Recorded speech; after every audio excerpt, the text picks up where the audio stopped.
Welcome to Tier 1 Jank. I am Marcus and I'm back with some more Ikoria early access stuff from Magic Arena. I'd like to say thank you to Wizards of the Coast for giving us access to the account for this event and inviting us once again. I've made a couple of new decks since the last time we're on, so we're going to be giving those a try. Let's go ahead and take a look. First off, I've got a Colossal Fling deck. It's based off the Colossification card, which is going to give a creature +20/+20, and then we're going to go ahead and try to fling that. We've also got a couple other big plays we could make in the way of Yadara. He's an 8/8 trample, and if we cycle him 4 times, he's going to come down for free. Or, if we get any of our 8/1 drops down, and then play Luca, another new Planeswalker, his -2 says exile target creature you control, then reveal cards from the top of your library until you reveal a creature card with higher converted mana cost. Now the only creature with higher converted mana cost is Yadaro, so that's automatically going to be the one. And then put that card onto the battlefield and the rest onto the bottom of your library in a random order. So we'll end up getting an 8/8 trample haste and hopefully be able to fling it as well. We've also got Nisa to help with a little bit of ramp to get up to the Colossification, and she's pretty good on her own. We've also got some other cards in here. Bitterspit Gremlin is a new card, and I've kind of put this in here because it has an ability to untap. So if we could put the Colossification on it, which is going to tap it, and then play another non-creature spell, say a shock, we'll be able to untap it and then attack. Even if we don't have a fling, we'll still have a 20/20 coming in, or a 21/21. Like I mentioned, we have the shocks. We also have Goblin Banneret, another 1-drop that is a 1/1, and you can pay 2 to give it +2/+0 till the end of the turn. It also has Mentor. I believe I said we had 8 1-drops, but we actually have 12 because we have Gilded Goose as well. It's going to help us out a little bit with ramp. We've also got 4 copies of Migration Path for some more ramp. You get to search your library for up to 2 basic lands and put them onto the battlefield tapped, or you can cycle it for 2. Already mentioned Luca and Nisa, Yadaro, Colossification, and the rest are all lands. We've got Mountains, Forest, Stomping Ground, the Temple, the Lich Scry, and one of the new Triomes. There's no blue in the deck, but I just want another cycling land card. So let's give it a try.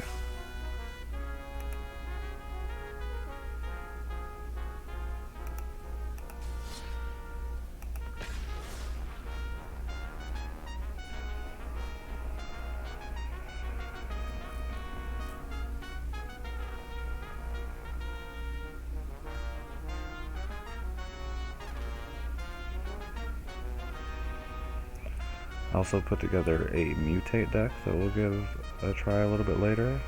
Mutate wasn't really my favorite ability when I looked at it. It's grown on me a little bit, not a whole lot, but we'll give it a try in a little bit. I haven't actually used any Mutate cards yet, so maybe I'll like it a little bit more once I've played with it.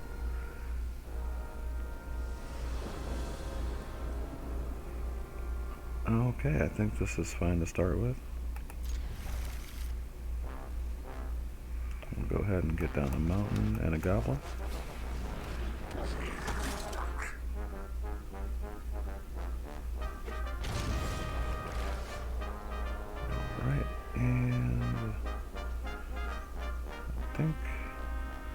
probably actually want to scry this turn and get down our green source. There's our Colossification. We've already got the Fling, so yeah, we'll keep that on top. Play Banneret. Swing in with the other.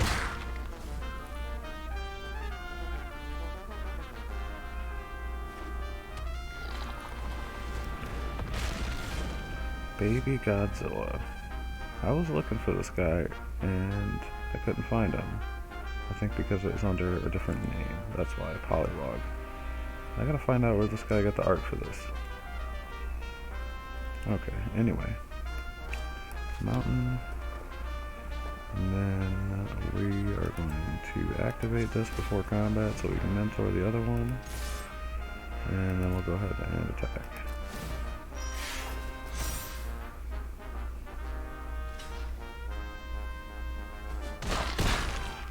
Alright, he's going to choose to have both of them live instead of taking one of them out.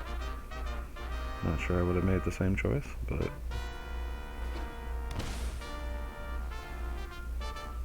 see if he's got something else going on here.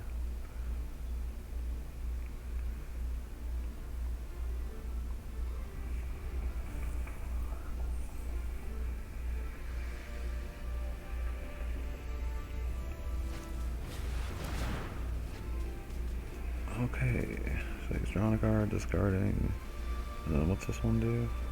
I think like a similar effect. I know you draw a card every time it mutates, so he's just going to get an advantage now.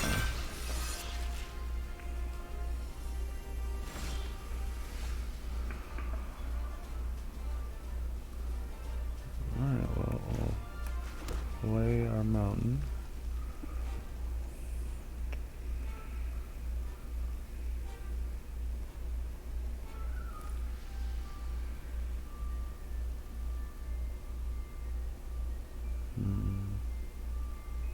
I think we do it this way. Or no, not that way. Well, either, we just...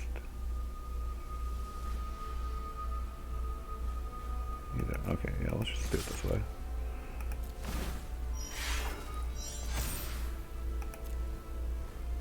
See how he wants to block, if he wants to block. Alright.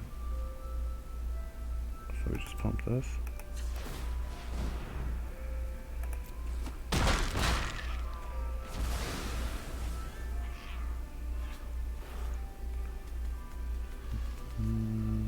That works for me.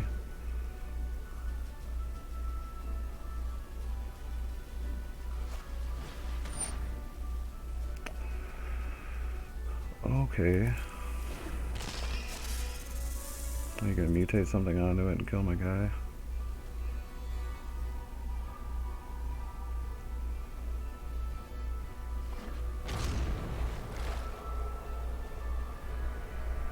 Interesting animation. Let's cycle here.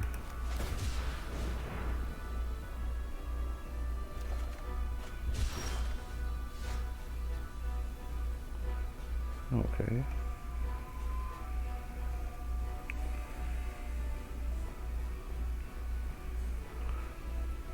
I guess we attack.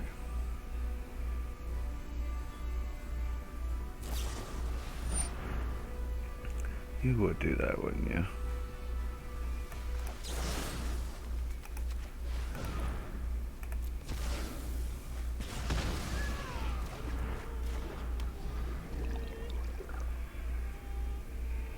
See, now I thought that would die because I took out the target. I'm a little confused about that. Alright.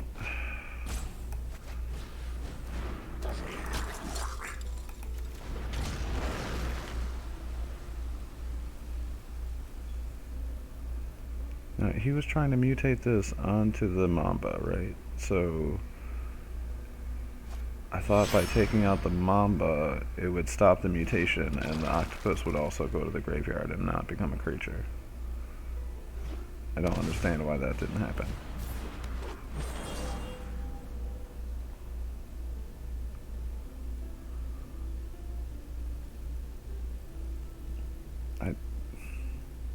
think I have to just take this and let him draw.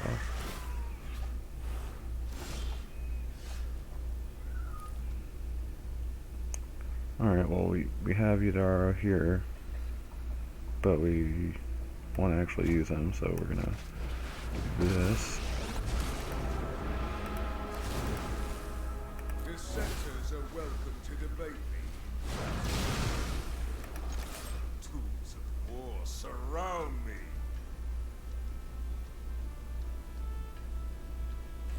It only goes to 2.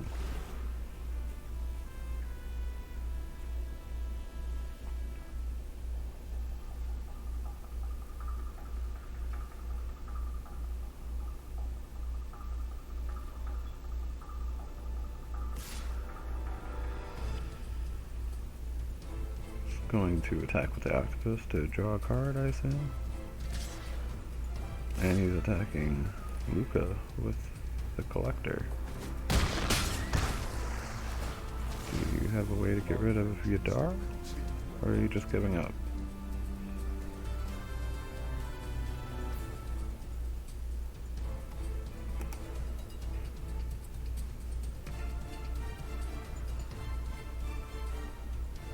I thought, when I watched the video, Leslie, I thought that was the way the judges explained it. Like, I thought that his creature would not have entered the battlefield and just died, because he was trying to, like, right now, if I kill this creature, I would think they'd both go to the graveyard. But that's not what happened.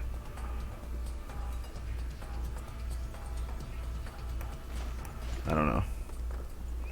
But I have 3, 4, 5, 6, not enough to play him, so we just attack.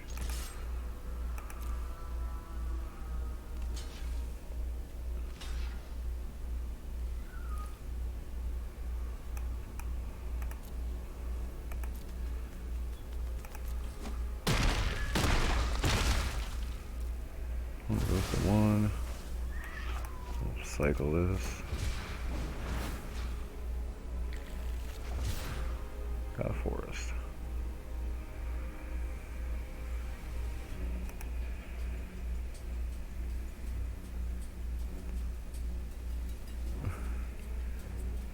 Me killing you with the Thassa's Oracle was fantastic.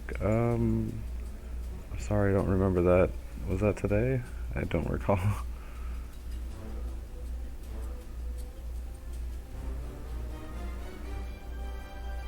But thank you.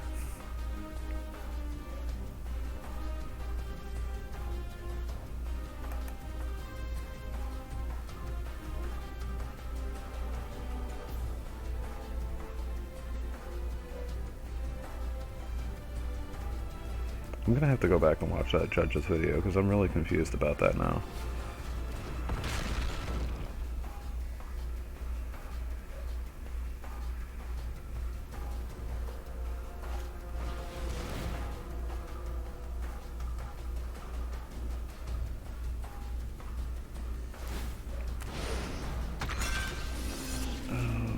Are they still dead here?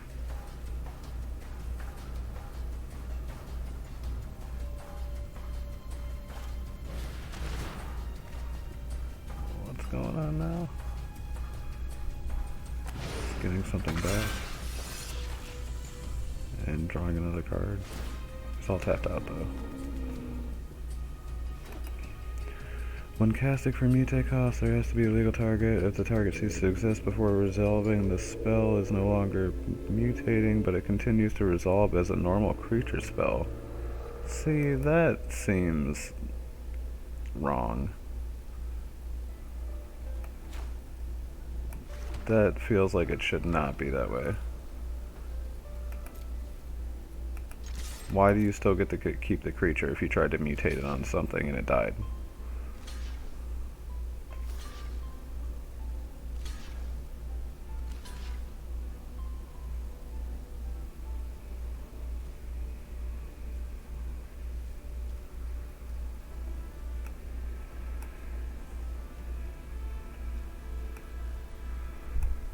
What's this thing doing?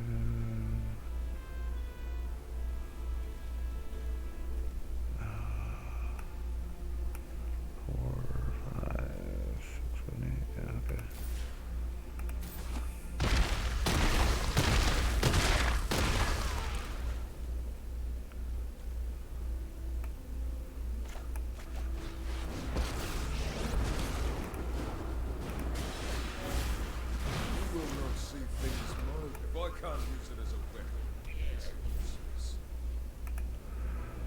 Okay.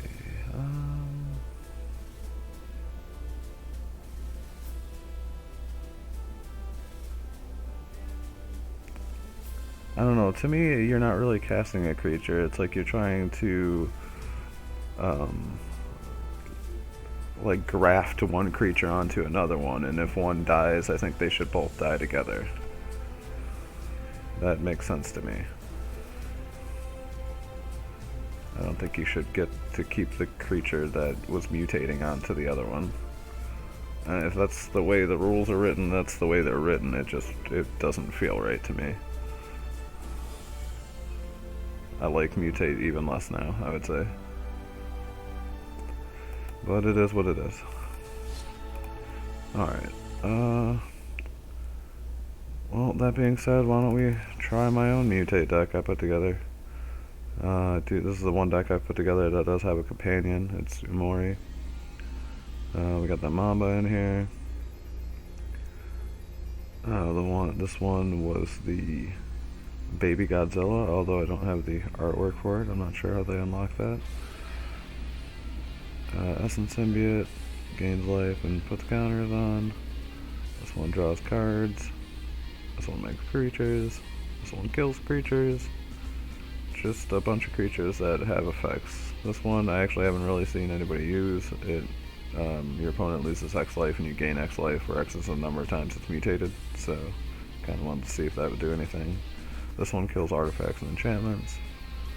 This one gets land. This one draws cards. This one I also haven't seen used, I don't think. Whenever it mutates, exile cards from the top of your library until you exile X permanent cards, where X is the number of times that it's mutated. Put those permanent cards onto the battlefield. That would include lands, so you might just get lands, but and this one you can mutate out of the graveyard. This one I also have not seen, probably just because it costs so much, but every time it mutates, each opponent sacrifices a creature, so we'll see. People saying here.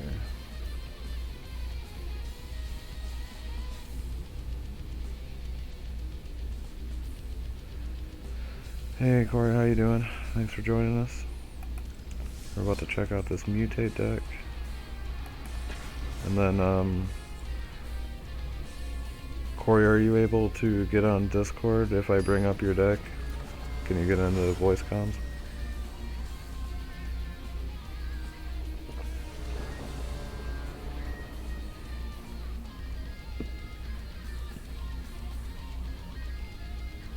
Oh, we'll keep this.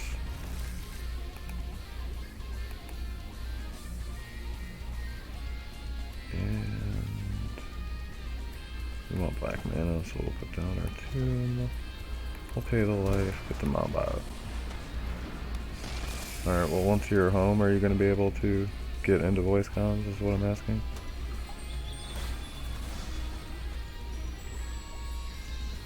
Because I'll just let you explain the deck, because I'm not really sure where you're going with that deck, honestly.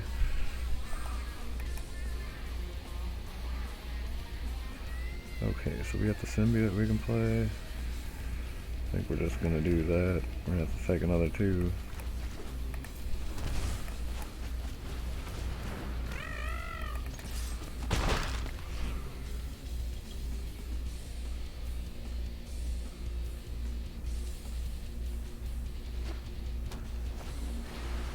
Drowned Secrets. We got a mill deck.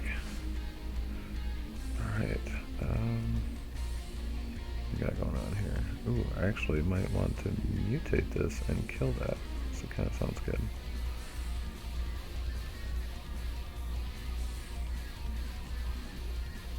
Sure.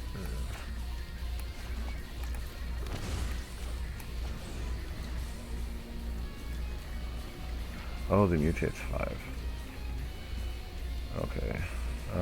Well, let's get it down so we can mutate something onto it later.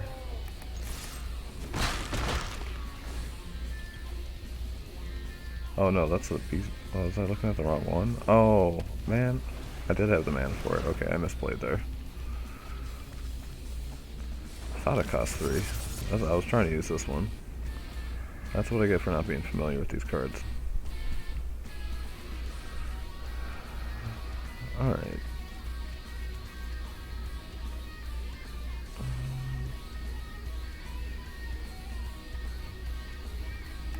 Alright, so let's do it now then. I'm gonna mutate it on him.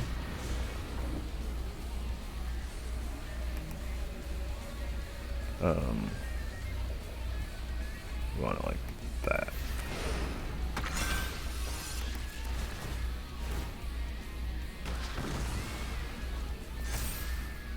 And then swing.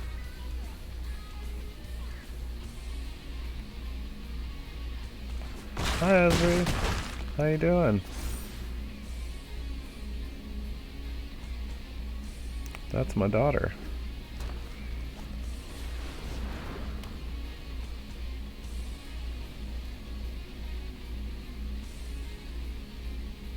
I'm just trying out these new cards. Wizards of the Coast let me into the early access event and provided me with this account, so thank you to them. Alright, we got 4 now.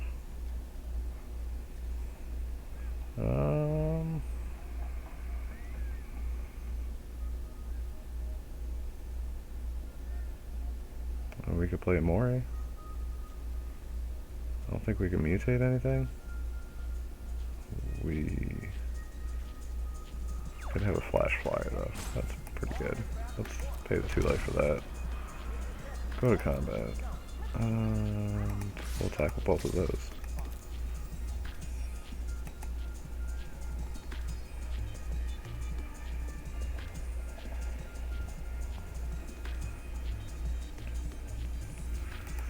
Okay, little box. Yeah, some of them are pretty cool. Unfortunately, we can't go do the pre-release at the store because everything is shut down right now, but it'd be a lot of fun. We end turn. So I want to hold up for this dirge bat.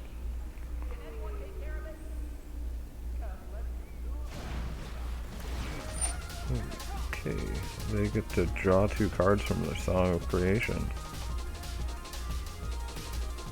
They also have to discard their hand at the end of their turn. And they're self-milling.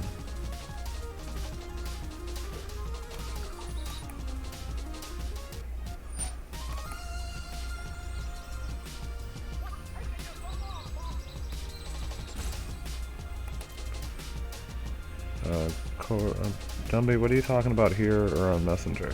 I was asking if you could get on Discord, because that's the only way I can get you onto the stream.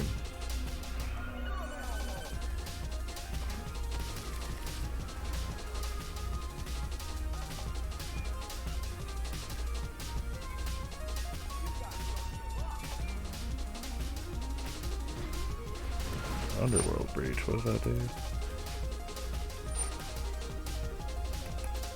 Oh jeez.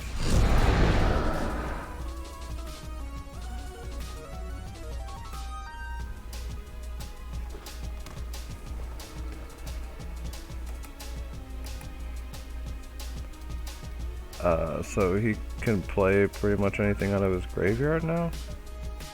Which is interesting considering he's self-mill and just milled a bunch of stuff. I don't really see anything that's gonna kill me this turn though.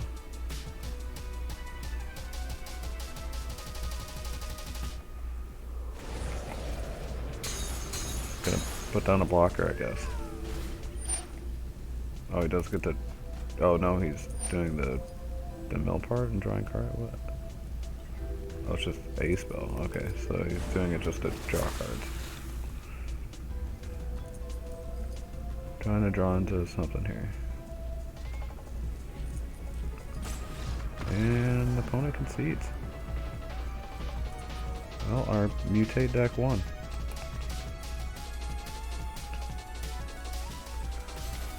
I guess let's go ahead and give it another try.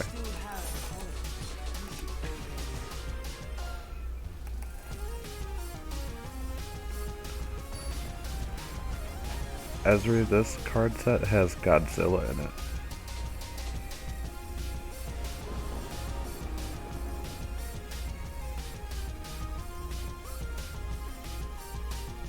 It's pretty crazy.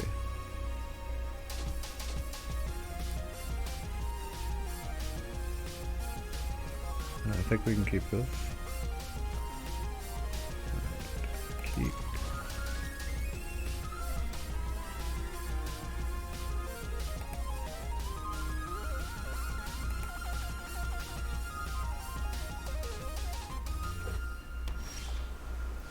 Alright, Swamp Mamba. Oh, okay.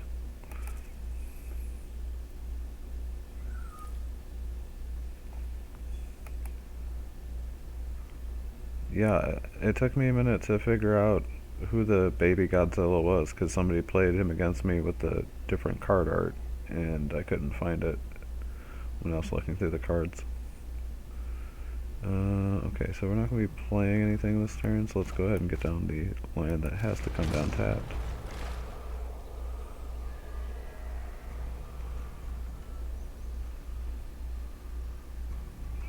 I said this set has Godzilla in it, and baby Godzilla.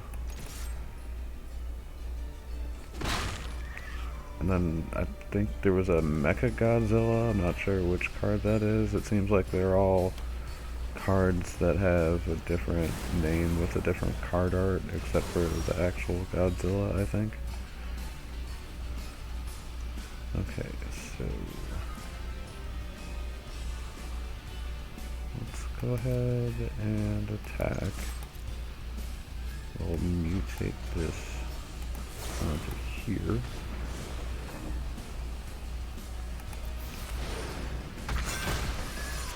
Draw a card.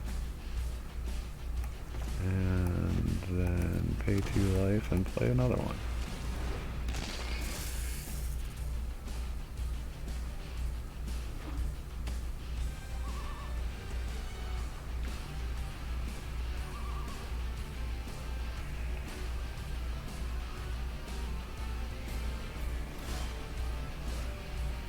Mutates for 3, huh?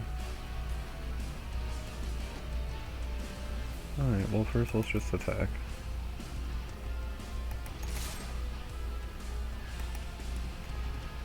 Okay, so I mutated a Sea Dasher Octopus onto a Mamba, and that allows me to draw a card every time it deals combat damage to opponent. The Mamba does -2/-2 to a creature they control every time it mutates, but they didn't have one, so that didn't matter.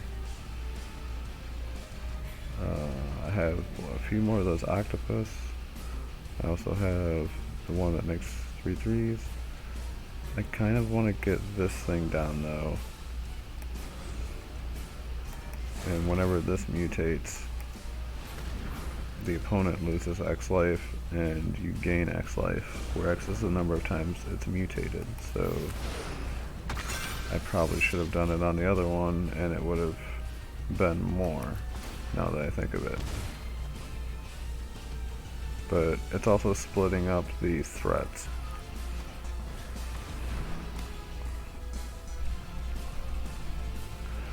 Here's the Ominous Seas. When it gets enough counters, it makes an 8/8 blue Kraken. Big old sea creature. Alright, we got land.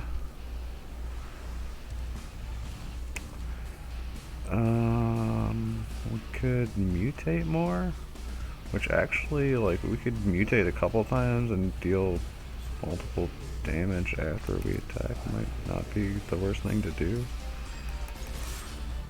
So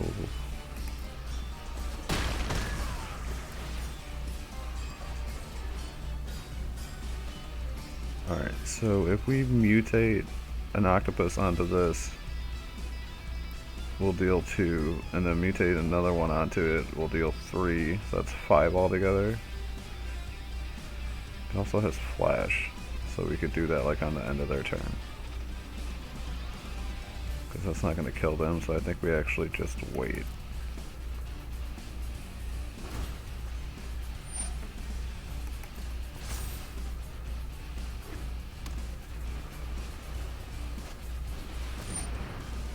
Okay. Sure. You proliferated. Got another counter. Alright, so we're gonna mutate.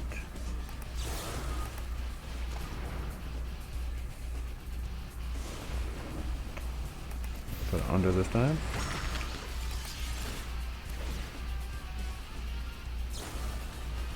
Oh, does that do it to creatures? Did I misread that?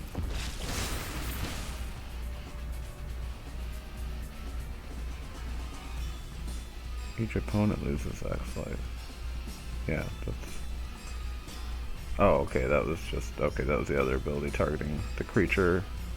He still lost a life and I still gained a life, so that's fine. That is fine. And his creatures still have hexproof, so this isn't going to kill his 1/1, but I really don't care about that.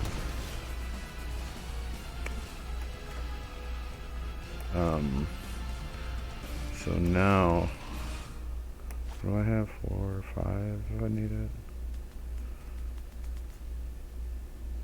I can just do this again.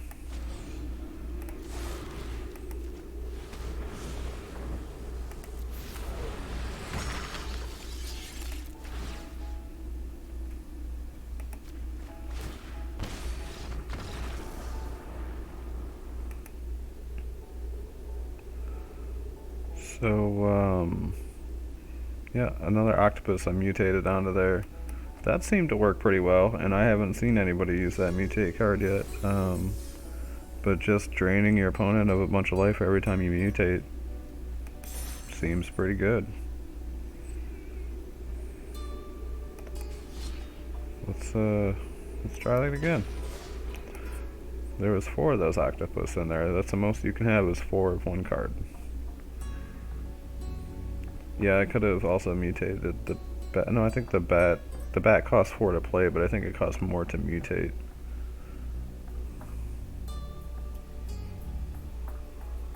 I'm not sure if I had enough mana, but if I did anything, I would have mutated onto it. Would have done the trick.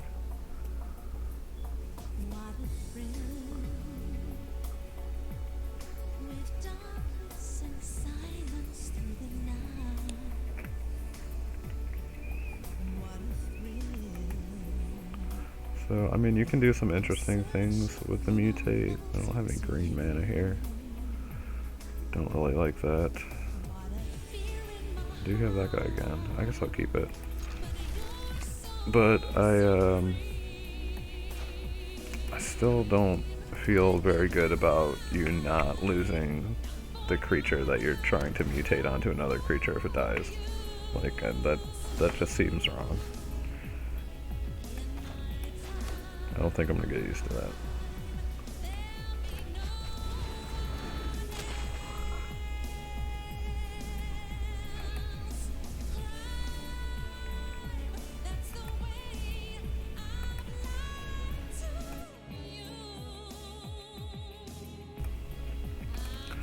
Alright, so now we got a Mamba. We can have 3, so we could mutate that. Recast a creature spell. If it has mutate, draw a card and discard.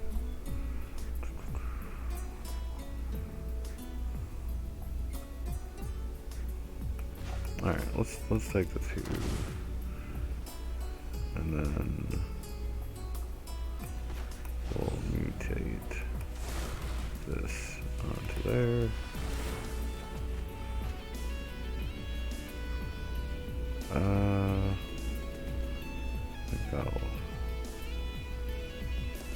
Oh, we'll definitely discard that since we played out of the graveyard.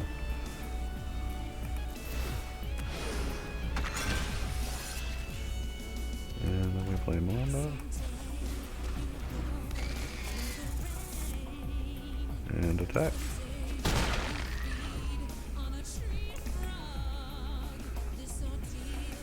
Yeah, these are new pets, I think. I just put this one on there. We had a different one earlier.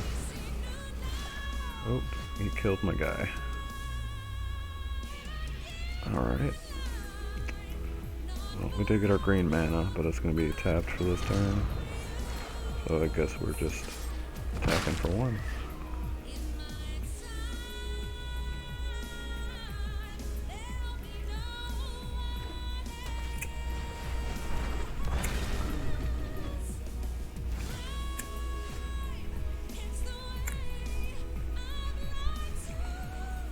Alright. We do not want to attack.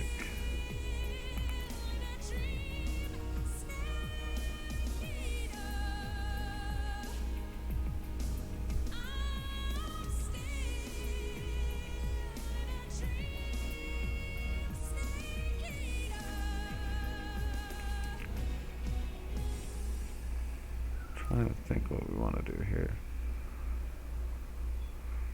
I might actually just want to get a Mori down. Although if we put that down, we'll get a blocker. Yeah, I think we're going to play Mori.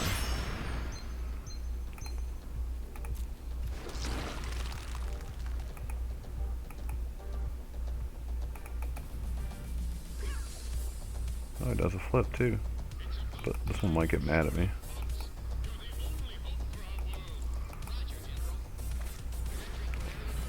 So it's going to opt. It's going to make his Drake bigger.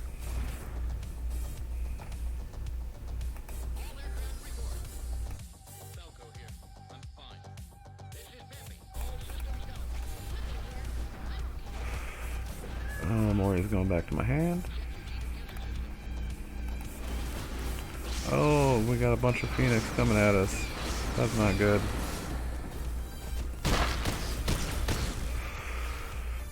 Well, I think we're probably dead.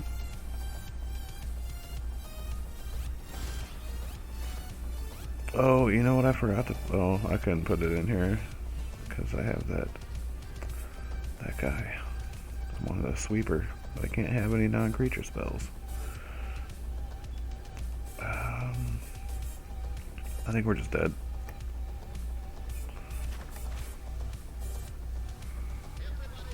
Yeah.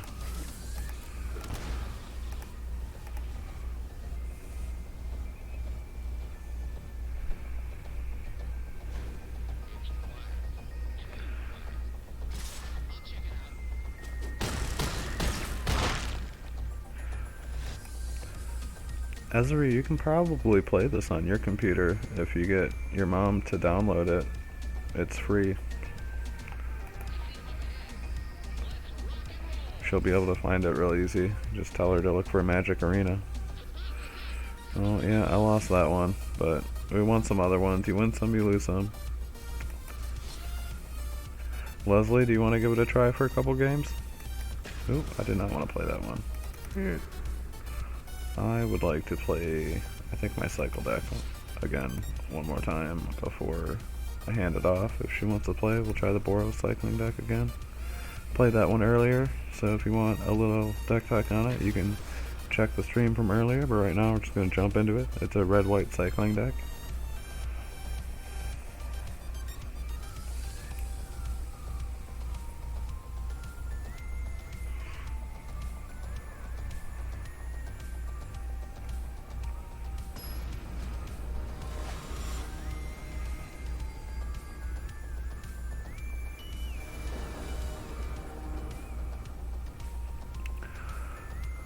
Okay, this is not the best hand to start off with, but we do have a sweeper if our opponent gets a bunch of little creatures or something. I guess we'll keep it.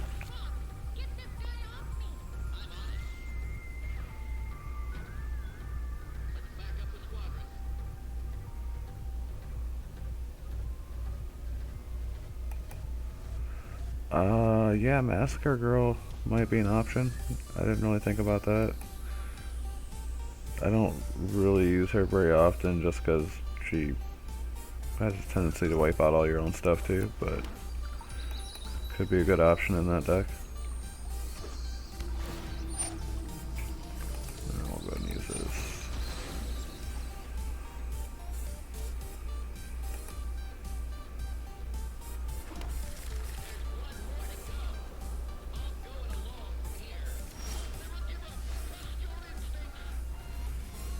It's an elk unicorn splendor mare. Okay, so we could cycle with 2, so I think we'll just play mountain. Wait, why? Okay, never mind.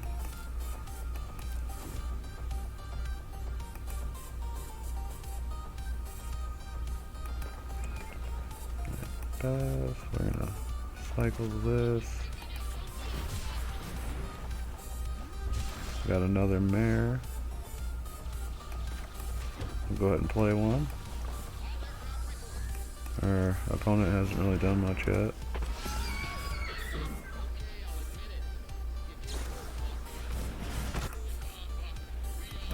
There's no cat on the right side because the right side is for your opponent's pet and the left side is for your pet, so he doesn't have a pet selected, so he's just got nothing there. Alright, he killed our guy with this giant and played it, it looks like, so we'll just kill that.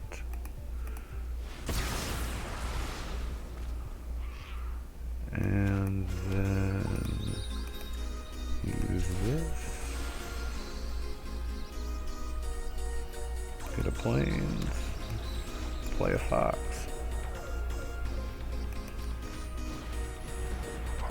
Whenever we cycle a card, we'll put a +1/+1 counter on it.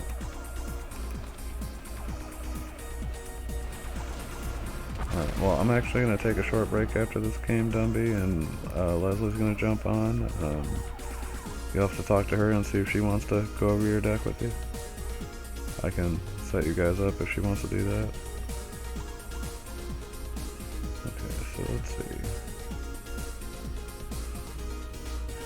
So I'll go to 3, yeah. Let's go ahead and attack.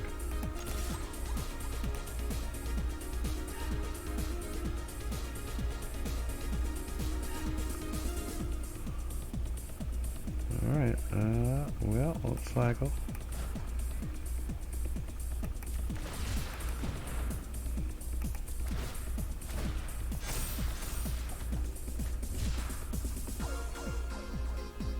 Ew. Alright, what's that do? 2 damage? Oh, under your control. Okay, alright, we'll go to damage. We'll play our healer.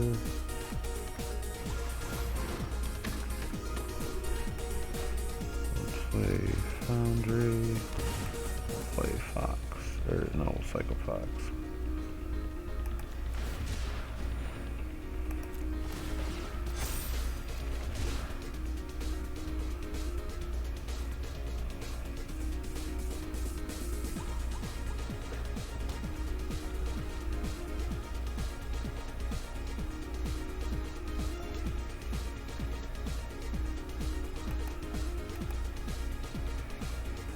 I'm assuming our opponent has some huge creature that he wants to play. We haven't really seen a whole lot. Now he's got a Marauding Raptor out. Shifting Ceratops. And maybe they're just going dinosaurs and they got Godzilla in there. I don't know.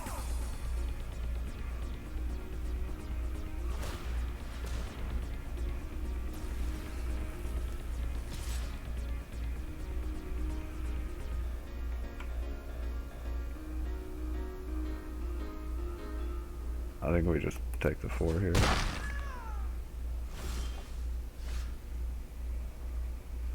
Alright, so we play our Rescuer. We cycle Yadaro. Get a bunch of triggers. Get another Yadaro.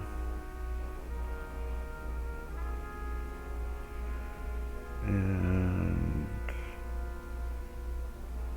can't really profitably attack, so we'll just pass.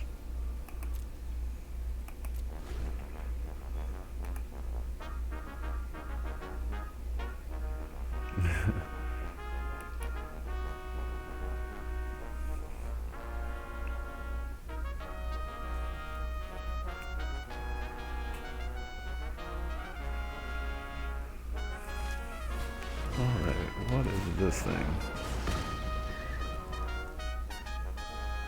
Whenever something of theirs deals trample damage to me, they're gonna get to make an XX green dinosaur from the amount of trample damage.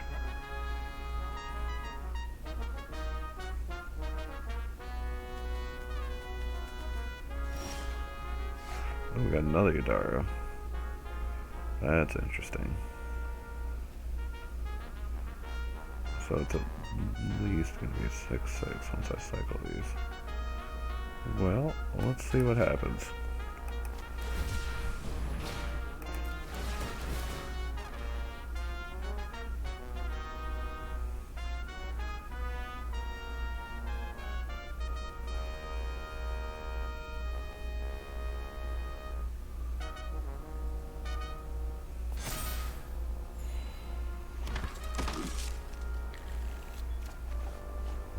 Oh.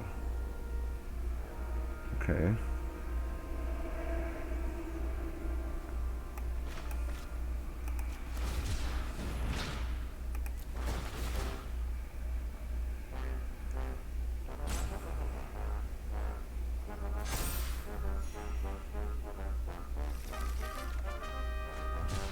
And there's our fourth Yadaro.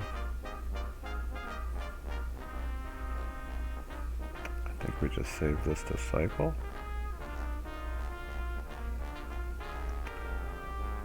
And pass, I guess.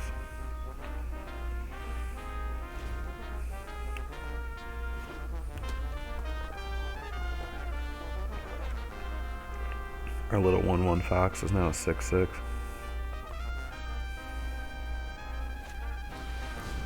Questing beast, little 4/4 guy.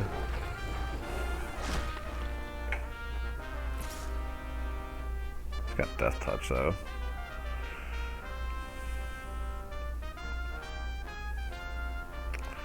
He's got death touch though.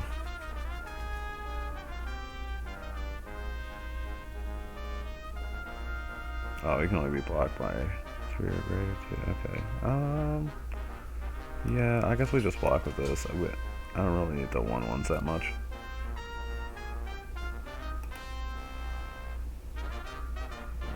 What do you mean by this? The cycling? I mean, it definitely has its benefits. I have to play with it more. Just put in more work with any of these decks before I could really say how viable they are. Also, I don't, they're probably not in their best forms. I really just put these together in a few minutes, so I'd probably have to tweak them a bit. But here's a Yadaro.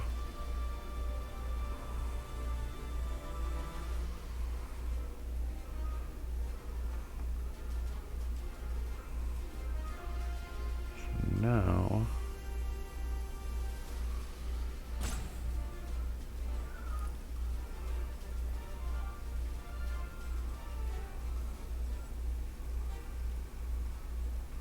I think I'm gonna push the issue here.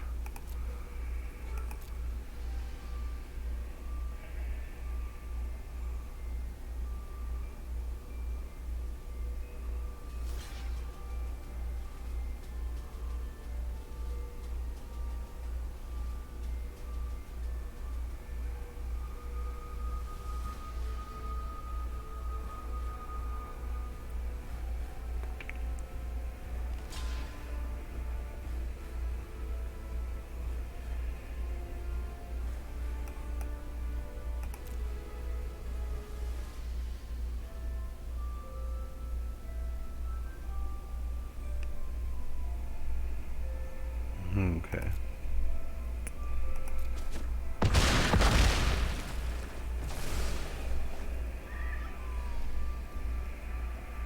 Alright, well, I think just play this then.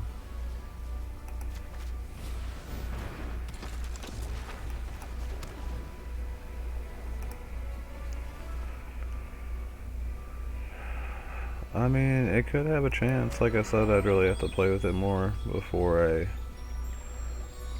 said for sure, but it has like the things that other good decks look at, it's got engines for making creatures, engines for drawing cards, engines for gaining life, and they're all linked together. They're all on cheap creatures, so it's possible this deck could have a shot.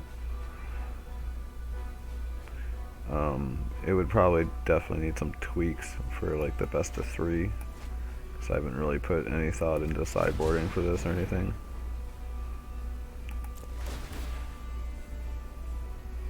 But I'm sure there are options for that.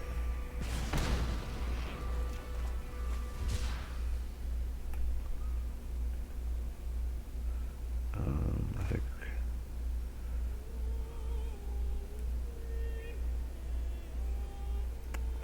we want to continue the cycle.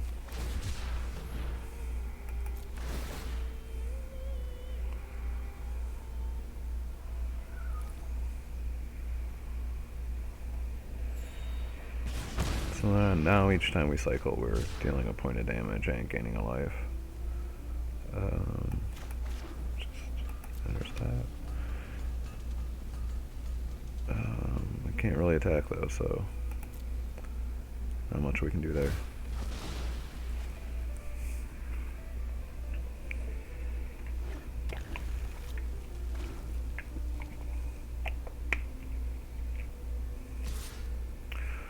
Godzilla coming in.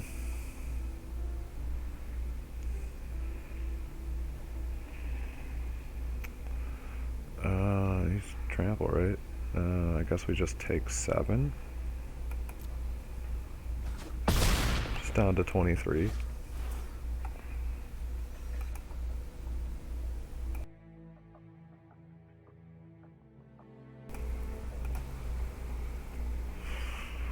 Well, we could have done 6 damage this turn if we could have tricked Godzilla into blocking, but doesn't look like that'll happen now.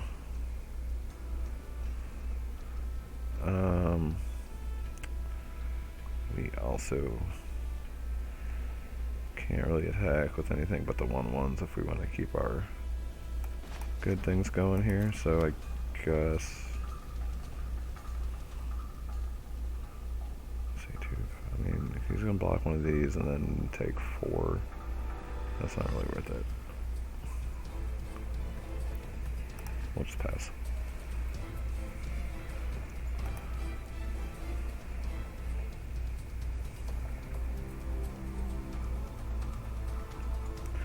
Another Ceratops. Wow.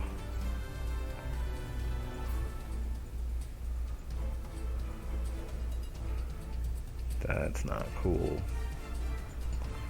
It's not cool at all.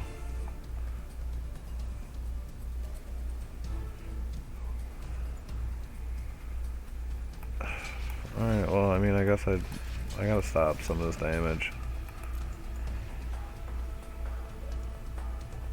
I should have just blocked with this. I should have blocked with this one too. I'm not sure why I didn't. I meant to.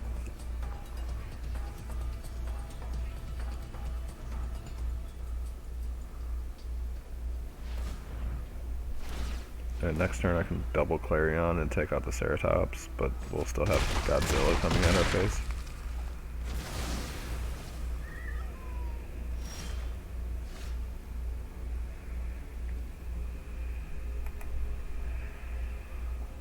This thing right here is the exile zone. I have one card that's in the exile, so that's what it's showing. Well. How much mana do I have? 6? Okay, so I can cycle this and still do that.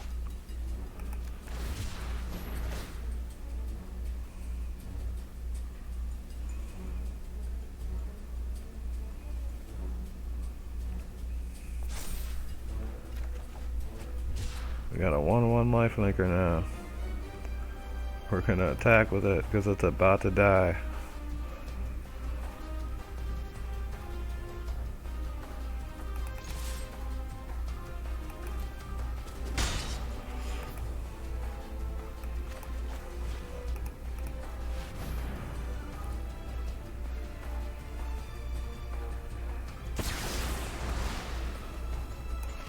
I really wish Godzilla had 1 less life, or 1 less power, since he's dying according to his power. We'll save that to cycle. I should probably have some hard removal in this deck, like a couple of Conclave Tribunals or something. Ooh, this is gonna do 11? Wow. 12?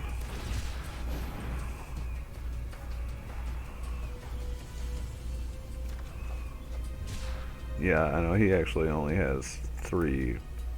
No, he has 3 toughness, but the ability is that lethal damage is dealt to creatures you control is determined by their power rather than their toughness. So. Okay, so I can cycle this for 1 and still play that, right?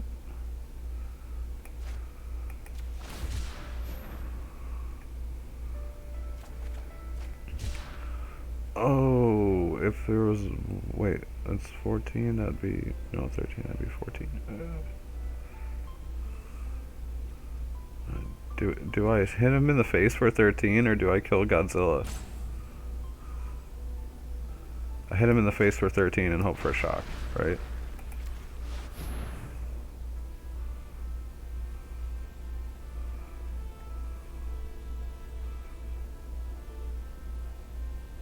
Just go for it. Don't worry about Godzilla.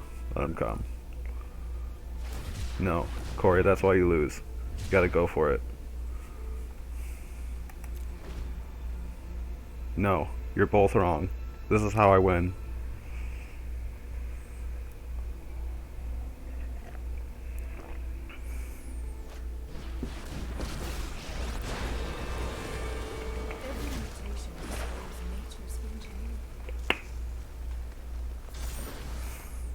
I call, and Ikoria answer.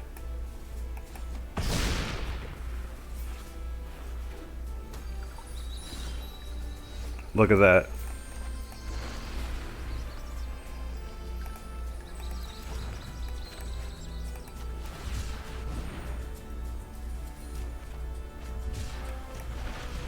To the face.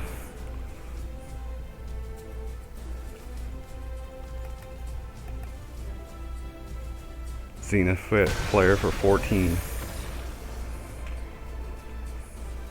Good game.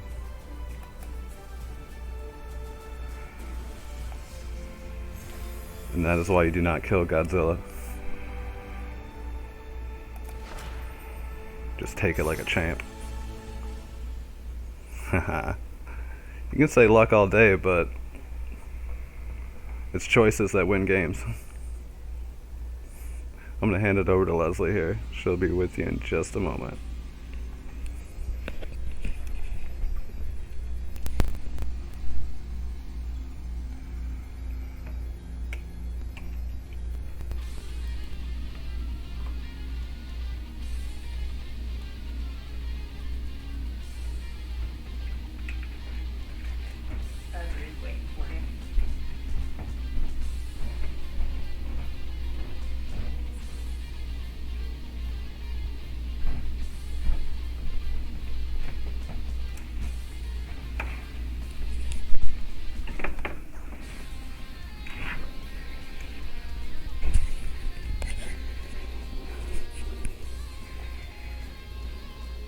Alright, what up everybody? That was pretty crazy. I totally forgot that that does the life link too though. I probably would have done the same thing then. Alright, let me just get comfy here.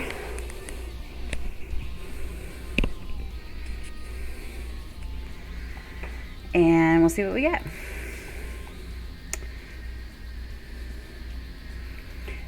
Dumby, did you want me to go through your deck and do that one?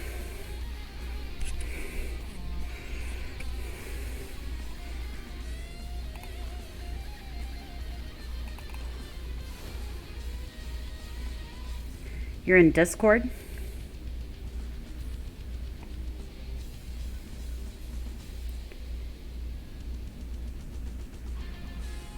Okay. So this is the deck that Dummy Nation had put together. The deck list, so we put it together on here. I've played against him with another Golgari deck that he plays that does a lot of the adventure stuff. So this looks like it's kind of a spin off of that. I don't know if you went through this one already, Marcus, or not, but I'll just do really quick. So I know everybody is really familiar with a lot of these. The Serrated Scorpion, something from this one, which I think is an awesome common. It deals 2 damage to each opponent, and then you gain 2 life when it dies. It's a 1-drop, so I think that's a really nice common there. Let's see what else is newer. Cheville. I hope I'm saying that right. He has Death Touch, and Let me set it up for you so Corey's talking to you and on the screen with you so okay. you can explain it. Marcus is gonna fix the stream here so that Dumby can talk too. He is in our Discord right now, so we should be able to hear him now. And then for him to hear you, you have to hit caps lock. That's the push to talk. So I can just take that off. Hold on. sorry, technical stuff. Marcus is better at this than me. You should just be able to go straight up here. So you can hear me, Dumby? Yeah, I can hear you. Okay. I'll go ahead and turn down the, there we go. All right. So do you want to run through this real quick, and I'll hit on the new ones? You want to start with that, Cheville? Is this the original list that I gave you? Yeah. It still has the Cheville Alright, so or Chevel. we have the, we have our Cauldron Familiar, which is our little evil kitty cat that comes in with the Witch's Oven that keeps cycling back and forth from the grave to the field to keep making life.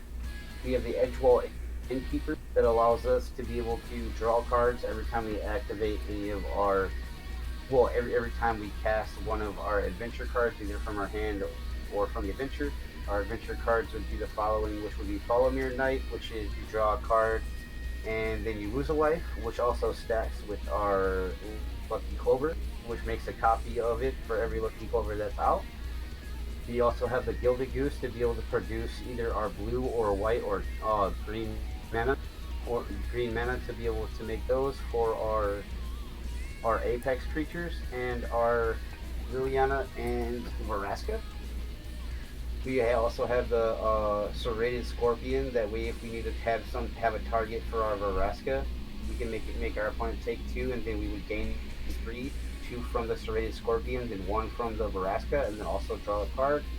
Or if it's like super late game and your opponent has a very low amount of life, you can go Serrated Scorpion with Witch's Oven, sacrifice it, and then it would do 2 damage and gain 2 life.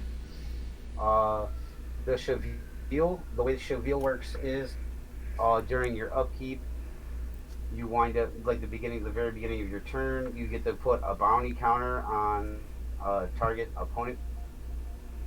creature or planeswalker an opponent controls. When that permanent is no longer on the board and when it dies, you gain 3 life and draw a card. That's just another one of those draw a card abilities and gain 3 life. It would just be when it dies, though. So if it exiles, it's not going to do that. But Right. yeah. And Fiend Artisan, I have him in there because a lot of the grave bait, pretty much all of the cards go to the graveyard, and he winds up getting 1/1 for each creature card that's in the graveyard. This deck does have a lot of creatures in it, and his second ability is probably the most important one in the game because let's say you're trying to get your Apex creatures out there, all it's going to really cost is 1 more mana from what the actual cost of the Apex creature is, and you get to look through your deck and bring it out. Or if you need to make it to where you have more mana drop, well, you have the Fiend Artisan out there, you can go ahead and get your Guild Goose. If you're looking to be able to draw really on early in the game, you can use Fiend Artisan to be able to grab your Edgewall Innkeeper. Or if you already have like a Witch's Oven, you can target your Cauldron Familiar as well to be able to maintain a good substantial amount of life while being able to go through it all. I mean, so basically, your fiend artisan's going to just help you get out whatever creature it is you need. Yeah, he's basically like a toolbox. Whatever you need to pull out from the deck, you just bring out. Okay. And then you have Order of Midnight, which also is a really good combination with the Witch's Oven, not Witch's Oven, but the Lucky Clover, because if you only have one creature that you really want to bring out from the grave, and you have a Lucky Clover out, you can go Order of Midnight, and then grab a creature, and then also put Order of Midnight back into the grave. That way you're not changing the amount of creatures that you have in your graveyard. Murderous Rider, he just does what he normally does. He comes in, destroy target planeswalker or creature, you lose 2 life. If you have Lucky Clover, that's another card that can go into the graveyard if you have like single targets. And it's also really good if you also have Lucky Clover and you have multiple targets that are making the field just really messy. I have Volcros too, just because Volcros, when he mutates, basically he becomes a 6/6 trample, and you can keep using his mutate when he's in the graveyard, so he just keeps coming back. I have Nethralio. I don't know how to pronounce his name. Nethroi, it looks like. Nethroi, Apex of Death. This is probably the most important one in the deck, but I only limited it to 1, just because you don't want to get a bunch of them in your hand. Now, when he hits the field, you always want to mutate this creature, no matter what you do, because he has Death Touch Lifelink. He's a 5/5, and whenever you mutate, it'll basically allow you to bring out your Cauldron Familiars. So the way I kind of did the math like this.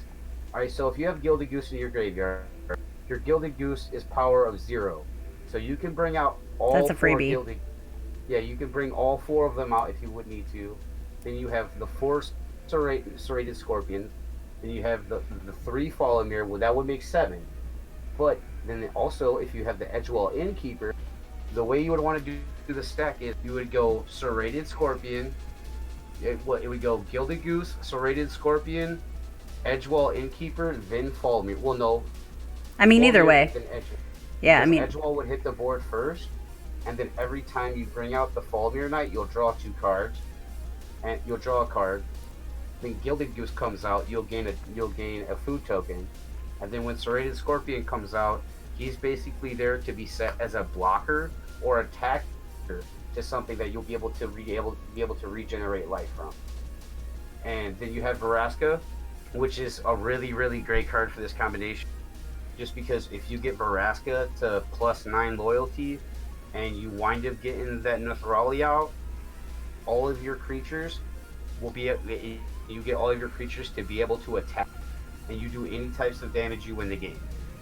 Liliana is always good because that's another draw capability. It's a good like board wipe. You also have Aid the Fallen to be able to grab a creature and a planeswalker from your graveyard. Command the Dreadhorde, just because, let's say your opponent has higher board and you wind up wiping the board, this will allow you to be able to your opponent's creatures or planeswalkers that they've used against you to bring them back to your side, or if you really need to, just use the Command the Dreadhorde to grab cards that you need from your graveyard, like specific cards, to be able to like manipulate the way the game's played. I have the 1 Moldervine Reclamation just because it gains life and you get to draw a card off. This deck has a lot of drawing cards on it, but like it's prioritized toward the little cards are like what makes the kingdom the way it is. And since I think the Raleigh is Ghidorah, right? The Apex of Death is Ghidorah, right? I don't know. And then for lands, you have 2 Fabled Passage, 3 Forests, 1 Endethia Triome. There's 4 of them. 4 Endethia Triome, just because it's a tap and you can cycle through it if you need to be able to get your blue mana. Your white mana for the Apex of Death. And then you have 4 Overthrown Tomb, which is just a really good basic, your basic dual land to be able to come out for 8. That goes with every combination of cards in the deck. You have 3 Swamp, that way you can search with your Fabled Passage to get your Swamp. And then you have Zagoth Triome, which is for your Brokos, the Apex of Ever. That way you have those cards and abilities, because it only need to have 1 of each of these Tri-lands out in order to actually make the creature that you're looking for. And this is the type of deck to where if someone's playing counter, they're gonna run out of counters before like you even get to that card. Well, let's So try like, it and see if it yeah. happens. Okay. All right. So again, this is Dummy Nation's deck, so we'll give this one a try here. Hopefully I play it properly for you. Oh, I believe you. I believe you. We'll I'm see. really We'll happy see. with Mike. Okay. Talk to you later, man. Oh yeah, for sure. I'll see you. I'll see you around. What's up?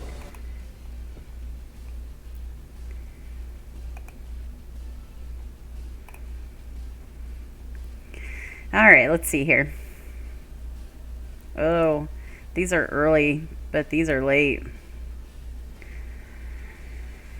We'll try it though. I hate to get rid of a 3-land hand.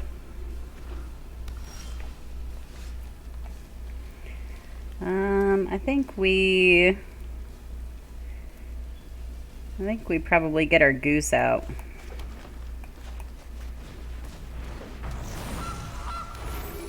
We can play this one next turn and still play this tapped, so.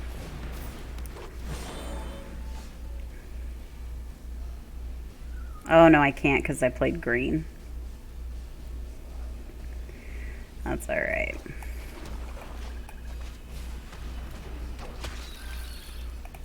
And we are not going to attack with the 0 goose. I'm not trying to cut you off, but Esri asked what's food for. What? Oh. So, food is something that came with Throne of Eldraine. And it lets you pay a little bit and then sacrifice it and you gain 3 life. In this case, it's really helpful with the goose too because the goose lets you sacrifice them and add mana. Okay. So right now, basically, I've got 3 mana if I really needed it for something. I kind of think I want to draw a card, but I don't want to use that. Some instant. I can do that on my opponent's turn. I don't want to use the food to do it though, so I'm going to pay.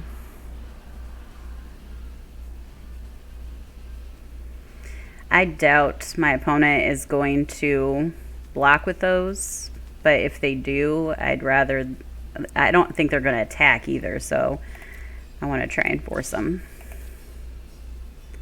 So let's see. Yep, I didn't think that would happen. And we'll pass. I'm going to cast this on their end step and draw a card.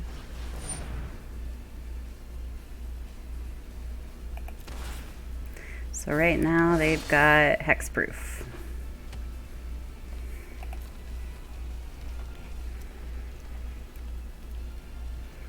Yeah, I didn't think they would attack with those because of the hexproof.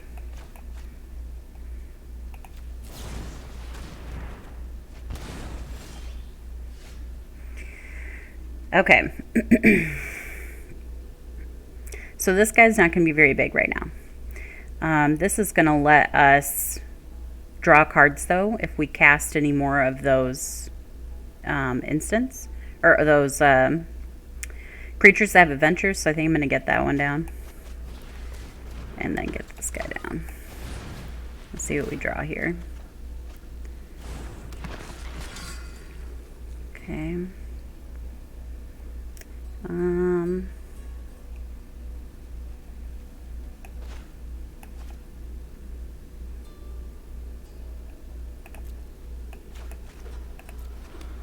Did you want me to talk you through this? You can talk to me while I do it. I don't care. Okay, I wasn't sure. No. I think I'm just going to pass on this one, though.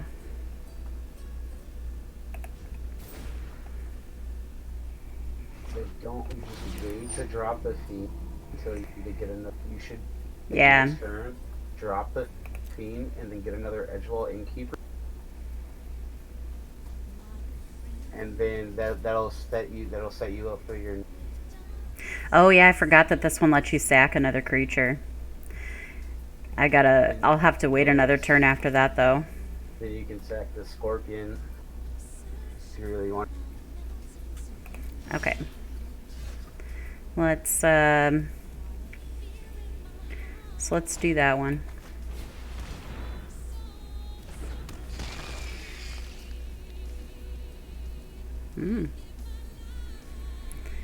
And then I can't tap it yet though, so I won't be able to do it on this one. I'm trying to decide if I want to play this land or if I want to cycle it. You probably want to play it because then it'll open you up for your Liliana. Oh, that's true. What's up, babe? Okay. I think I'm good though because I think I want to draw another card if I can on my opponent's end step, so I will pass.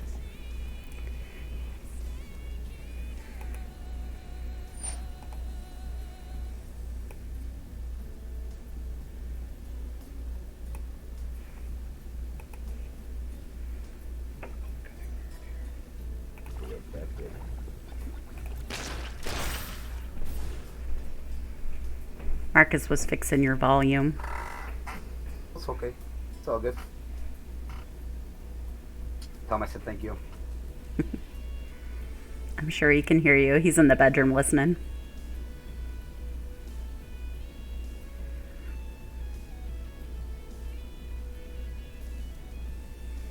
I think that Falmire Knight is... Oh! Excuse me. Colossification? Are you serious? Yes. No. I think I definitely... Does Spellbreaker have trample? Yeah, it totally does. Oh. That's not good. No. No. Alright, so now he's going to be able to attack this next turn with that. I pray you draw mana. I drew a Cauldron Familiar. Okay, so I could play both the Cauldron Familiars though. Let's see, that's 2, 3, Are we gonna 4. tap the artisan 5. for a edgewall.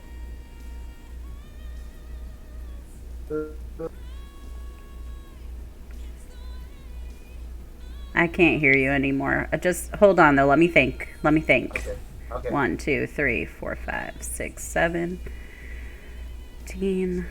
I think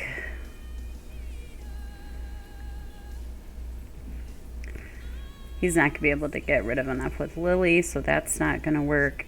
I think my main thing is I've just got to make so I have as much life as possible. Okay, this one I sacrifice for a creature, search my library for a creature with converted mana cost X or less. Put it onto the battlefield.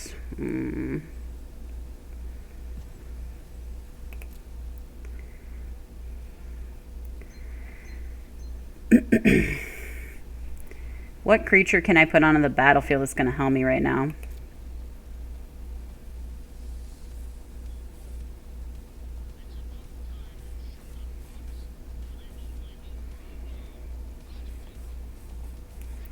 And I've only got 3 mana to do it.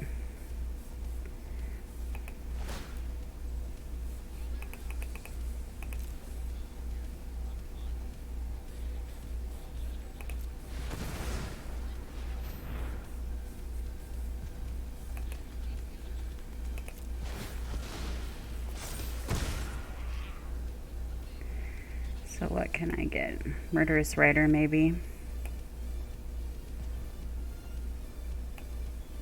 I think that's going to be the best because it's got lifelink.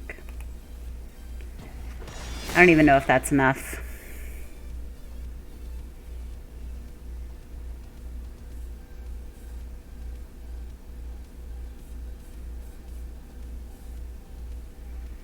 That's still 21 that I would take from the Gruul Spellbreaker right now.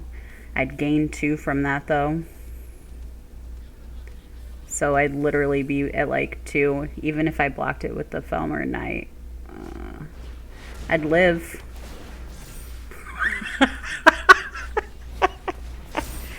That's okay, Ezri. Good night, honey. So I'm pretty sure that I'm going to die. pretty sure. Just because.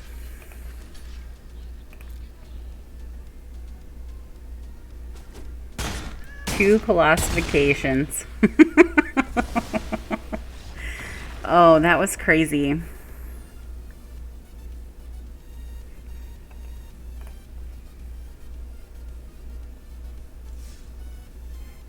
This is why I have to play my decks many, many times. I'll go one more time just so we can see, try to see something better from it. I know, 2 of them, I was like, I would have been fine with the one. It would have gotten me through at least one more turn. And that Falmer Knight was going to kill it, but... Jeez, ow. And he was able to untap it, that's the thing. Alright. I think I might actually mulligan. I do not like this.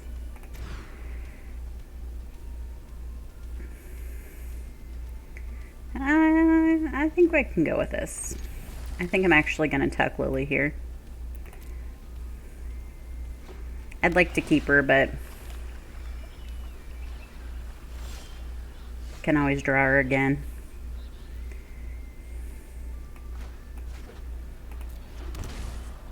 I think I'm going to play this one first this time.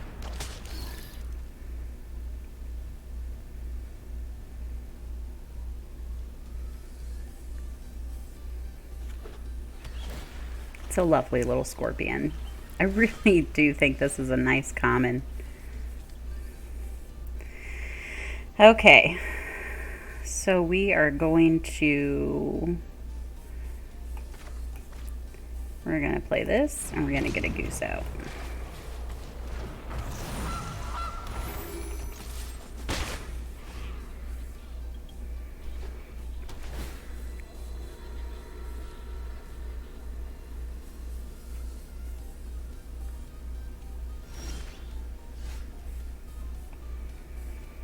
All right, let's see.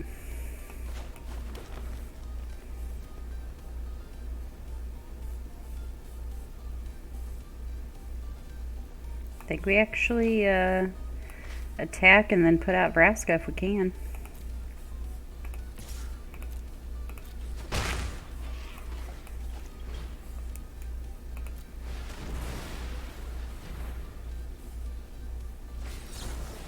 Ooh, there goes the counter. Okay.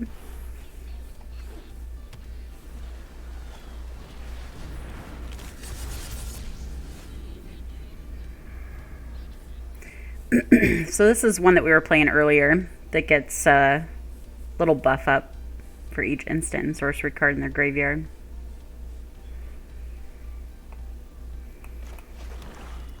Let's see. I think I'm going to kill it while they've only got one land up.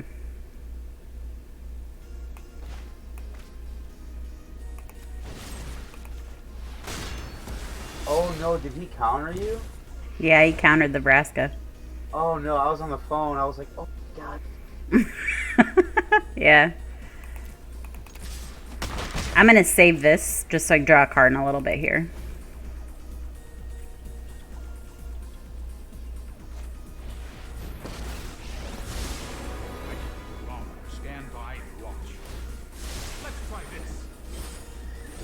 Playing with the puppet. Yeah, I like the puppet. Is that a Jace puppet? It is. That is amazing. It's pretty cool. So here's that shovel. I think that's how you say it anyways. Oh yeah. Cheville, yeah. I gotta do this right now because I can't cast it on their turn. And then, I think I'll actually get this done again. He didn't seem to like having it out there, so.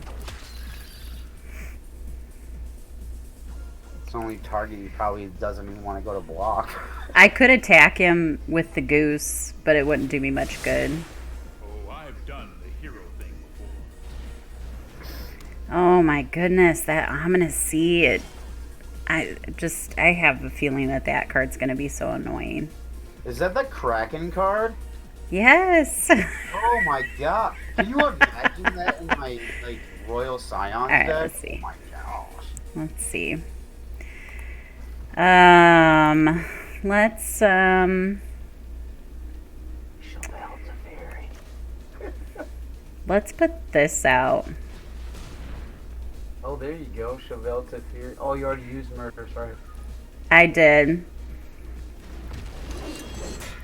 But I'm thinking this will be nice on the upkeep for that fairy if he doesn't find a way to get rid of it. But we'll see here. Oh, you got a goose. Make some food. Oh, I forgot. Yeah, I can make food with the goose. Okay, well, first we're going to attack. I think I'm just going to go to face since my goal is to put a counter on him, so.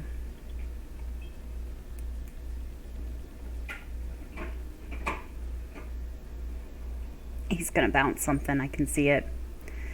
Nope, I didn't do it. No unsummons. That's interesting. Alright. Oh, there, you got rid of it.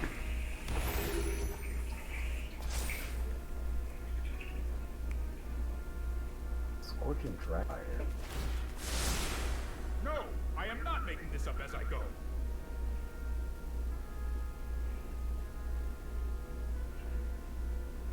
My brain's thinking right now.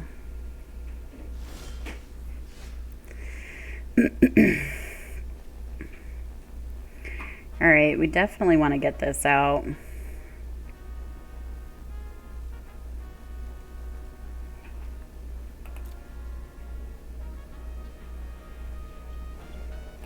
Do you have enough for this rider?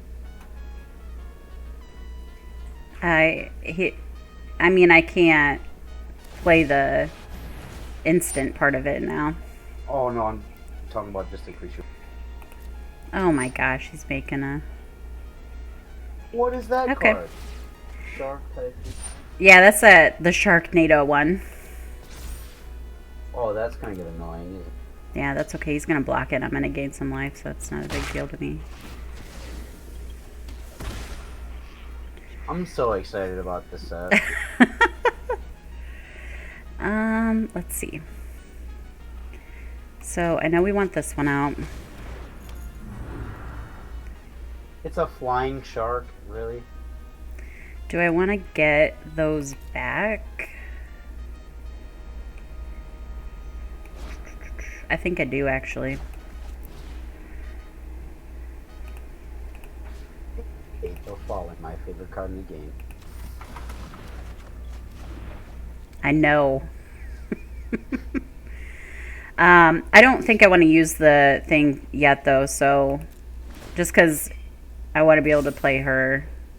Well, I guess I could have used the food token.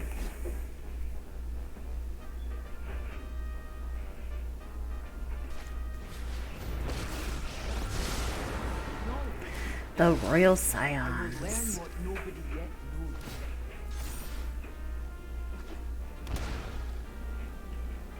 Hmm. It's so funny that I called that card deck, didn't I? Which one? The Royal Scion. Like, if you're gonna play a card that's gonna draw a card, might as well. Alright, let's see. I could have 6.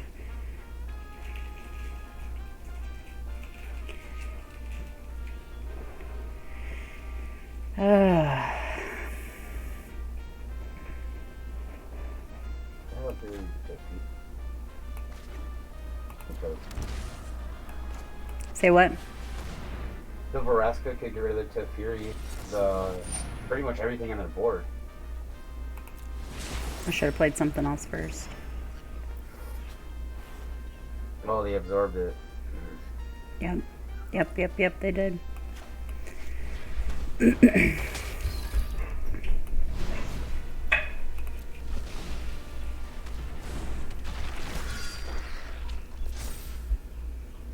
I need to play that Murderous Rider this next time, though, and that way once it dies, I can... Oh, it won't, though. It'll go back into the graveyard. Rats. What was my strategy here?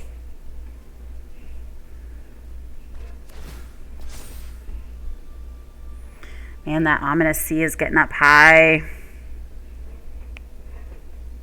This guy's just countering all the super cards, huh? Yeah, well, I mean, that's what these decks do.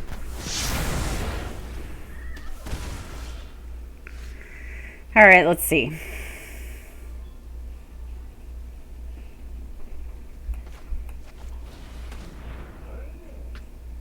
Are you going to counter this one? Well, that's okay. This guy's deck is like the complete opposite of Doom deck. Of what?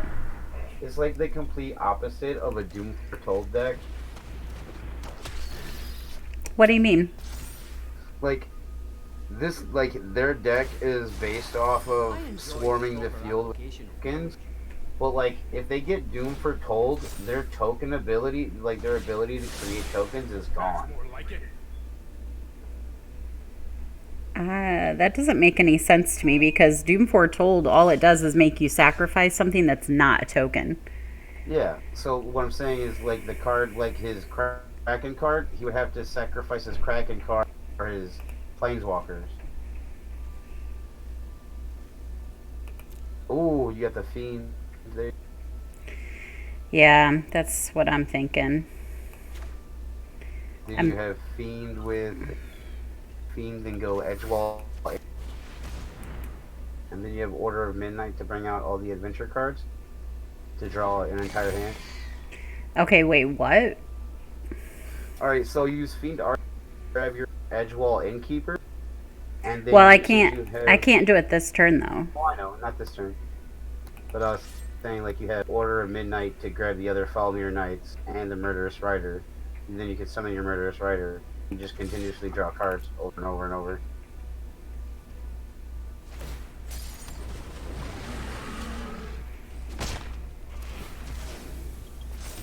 So he blocked it, but he's gonna take 2 instead of 1.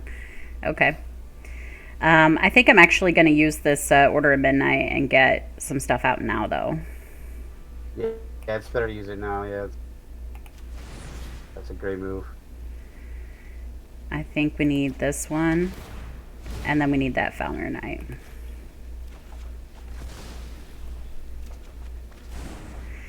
Okay, he can't bounce anything with that yet.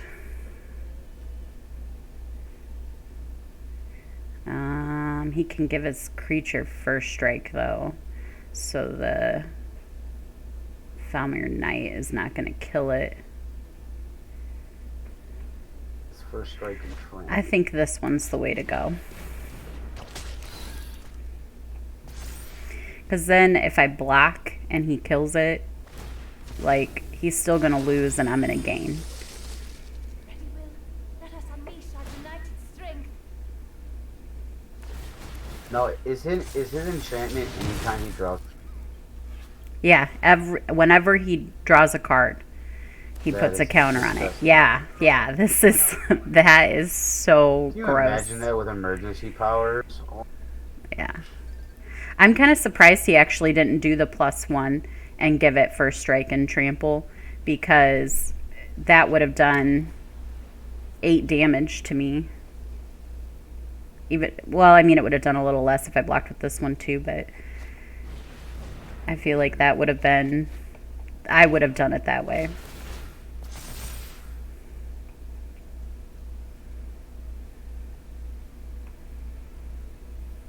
I think drawing was great, but he already had this out there.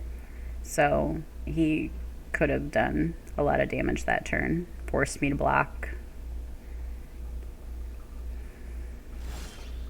that deck is pretty gnarly. I'll give it that much. Okay, let's see. There's the land.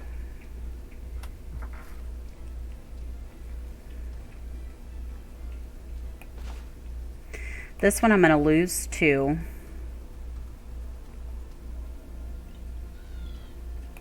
That's okay.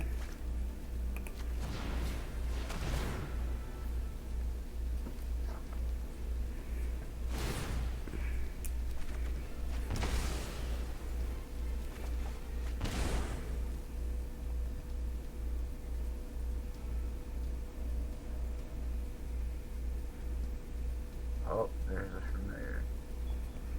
Yeah. Tap for T. I think I'm actually going to play this Murderous Rider, though.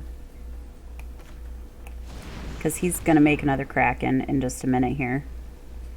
Yeah, life game's very important right now. Yeah.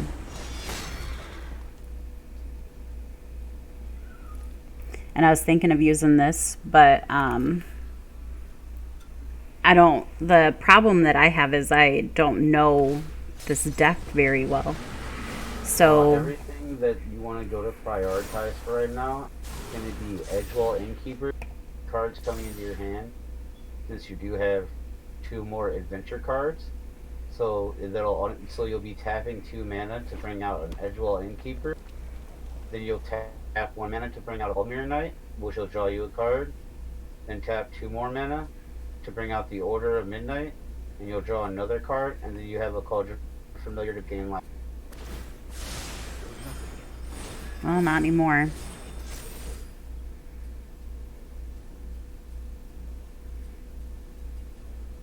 Oh, well, rip.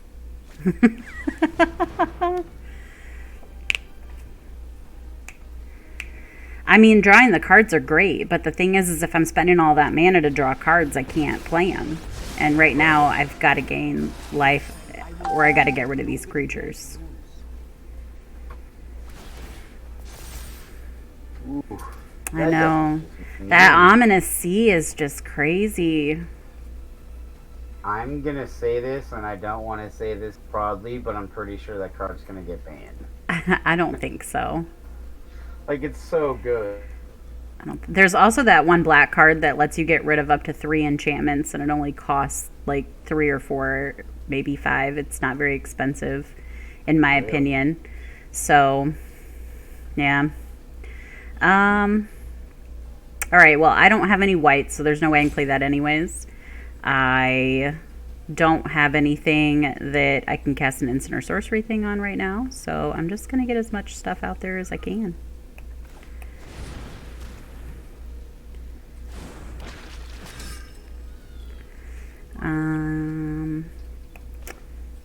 This one.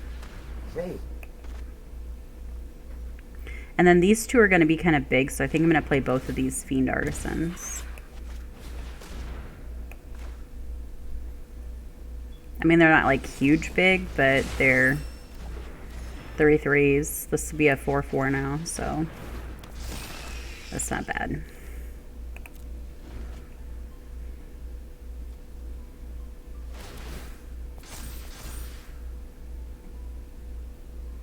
I really like the fact that Fiend Artisan is not a legendary feature. Right, that is nice. I mean,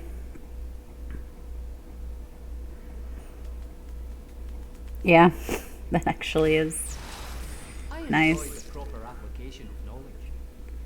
It's an interesting card.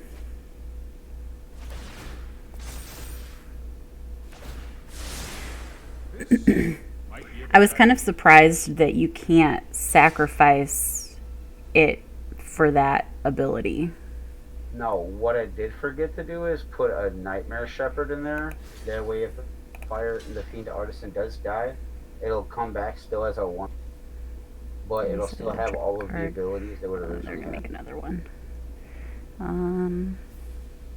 Let's do this one.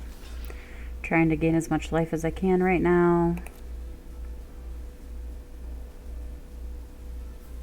Oh shoot, I forgot to block one of them with the Falmir. Nice Glen Leslie. We're gonna gain some life though, so that's good.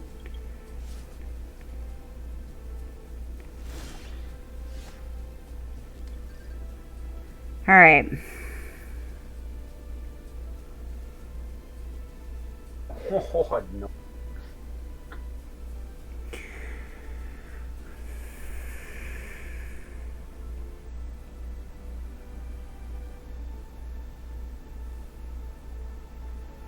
How much mana do you have on board? 6. I think I might actually try to get these Royal Scions down so they can't draw. 6. You can tap 6 and bring out the 6/6 creature. That would be the Brachos. Yeah, but it's just going to bring it to the board. Yeah, that's right. I think I need to get this thing down. I need to try to anyways. So I'm just going to attack with this one.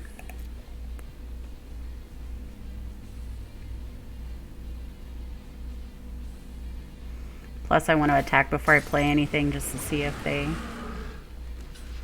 Oh shoot, I forgot they... God dang it. I forgot they had freaking 8 counters on that thing. Remove the counters on your turn. Yeah, it's an instant ability. That is so broken. I know. This one doesn't do me any good out there because it can't block. That is... Wow. Yeah. Yep. That's I think... a 2-drop too? Yeah. Way. Yeah. Disgusting. I'm going to get this out there now. I can't block with it, but it'll be out there at least. Oh, this next turn's really going to stink. I'm going to lose a lot of life.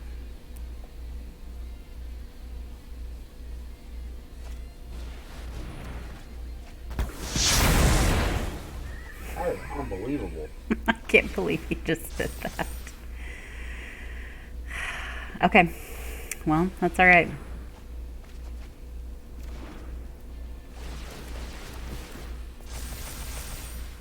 Sky you? Hmm? He just shattered the sky you? Yeah. Why? I have no idea why. What? I think he didn't like that the Death Touchers were out there.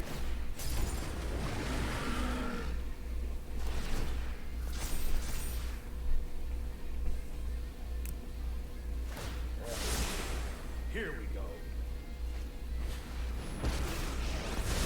What a nasty deck. You'll thank me later. Yeah, this Ominous Sea is very ominous, for sure.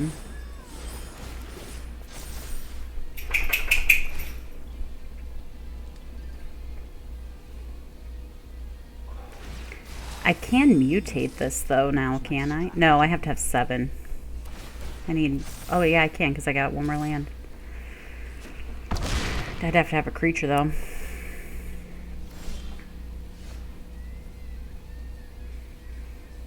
Oh, boy. I don't have anything I can play.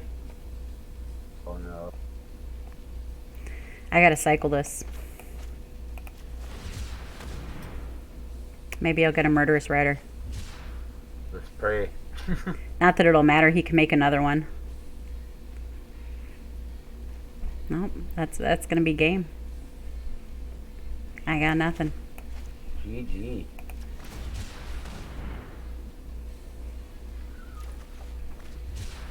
I cycled twice. Both times I got cycle links. Okay. Yeah, that's it. Oh, that's painful. Yeah, I have to work on this deck a little bit. That ominous seas is crazy. As soon as, you know what? I'm gonna see is wouldn't be bad in this deck either, just because it does have the ability to produce blue mana. Yeah, I don't think it would fit into this deck. I think that's one of the issues with this deck, though, is I think you have a really good concept with your Broxus and your Nethroi. And, like, trying to get creatures and stuff into the grave. But it doesn't seem like it has... I mean, aside from Vraska and Lily, if they can get out, it doesn't have a way to, like, get rid of your creatures from the board. Or... like, there's just some things to tie in there, I think, that it needs tweaked like on a little bit. A Bowspore Shaman. What is it? Acolyte of Infinity. Maybe. I don't know. It needs something. It's not like your Golgari deck that you have right now where, I mean, like, you can bring stuff back out of your graveyard, but you're putting stuff into your graveyard too, like, consistently. So, I don't know. I'm sure once you work on it, though, it'll get better. Yeah, once I critique this is just a base idea for this deck, right? And Yeah. once I critique it exactly how I will make it, like like the one thing that you pointed out earlier, the Chevelle Bane of Monsters, Hmm. most definitely does not need to be in this deck. It Yeah. does not work consistently in this type of deck. I think if you had something that, like we were talking earlier too, that this one needs some more removal in your deck. You have 6 removal pieces in your deck essentially. It's not it's not enough for a card like this, I think. So yeah, I think that if you got rid of this and put something in that interacts better with like something else that has a adventure on it, probably, because you need more of that too for your Lucky Clover and your Edgewall Innkeeper. So that would be more like a like if I were to take like the Chevelle, that would be more like my field control deck, right? I don't know. I don't know. But it's a good start at least. Thank you for playing it. I appreciate it. No problem. Thanks for putting it together for us. And on that note, thanks again to Wizards for allowing us to do this event, providing the cards and the platform for it. And with that, I think I'm going to move on to the one that Mark's put together for me. The Colossal Fling deck.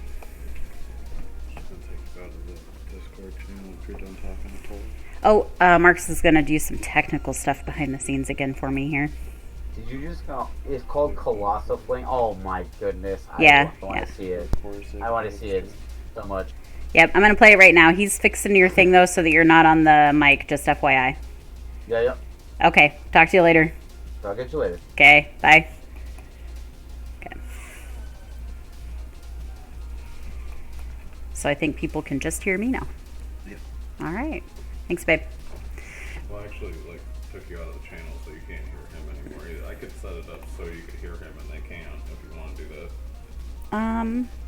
You can if you want to. I don't mind. I don't mind having somebody talk in my ear. Marcus is talking about leaving it so Dummy Nation can talk, but it doesn't cloud up the mic then. So it would just be like a one-way thing. He's going to have to come back into the channel then. He just left. So Dumby, if you can hear, Marcus said you'll have to come back into the channel. He's fixing it so that you'll be muted on the stream. But you can... Okay, awesome. So I think it should be set up now where I can hear you, but stream-wise it'll just be me.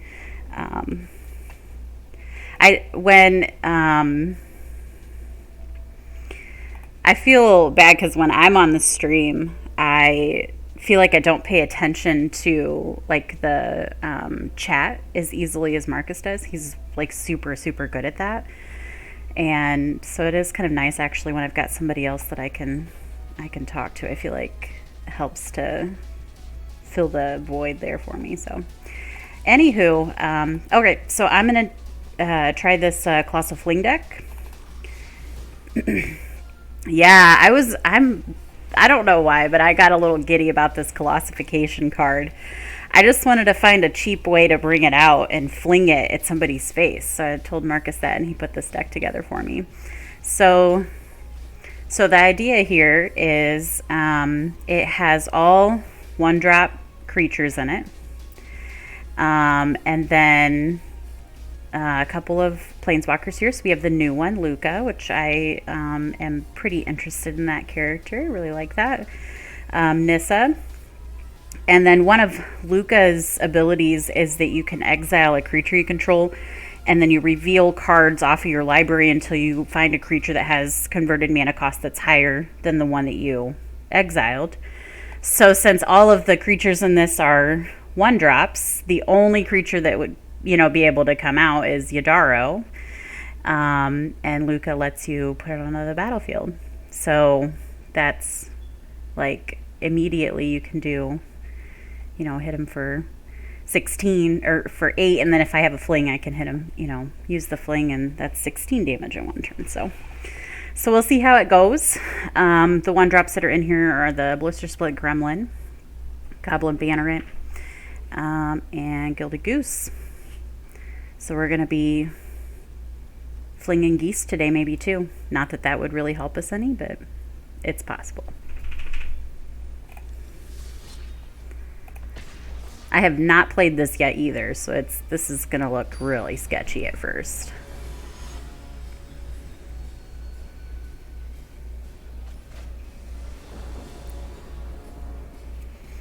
All right. Oh, we got all big cost right away. I think I'm gonna mulligan this one for sure. I mean, I could cycle, but I don't want to just cycle and that be the only play that I have, so I like this one better. Let's keep that. I don't have anything to fling right now. So I think I'm gonna bottom that one there. I'm gonna keep this land just to get closer to that migration path if I need to, but either way I could cycle them if I need to.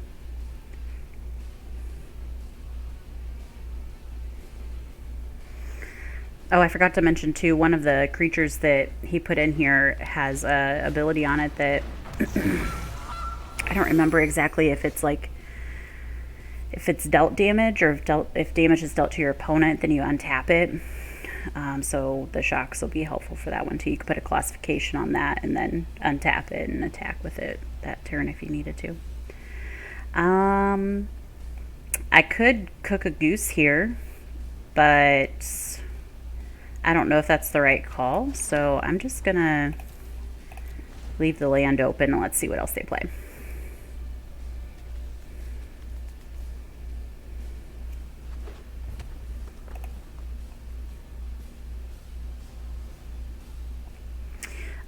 The triomes and all the decks, that was something that when Marcus mentioned it on one of the decks too, I hadn't even thought about. He's just good like that though. He thinks about all kinds of crazy jank stuff.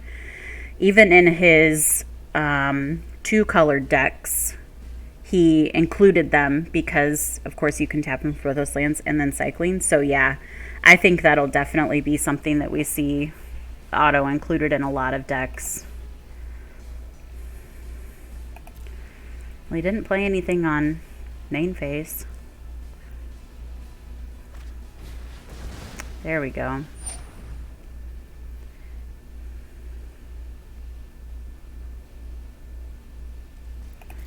Okay. Let's see if he plays another goose.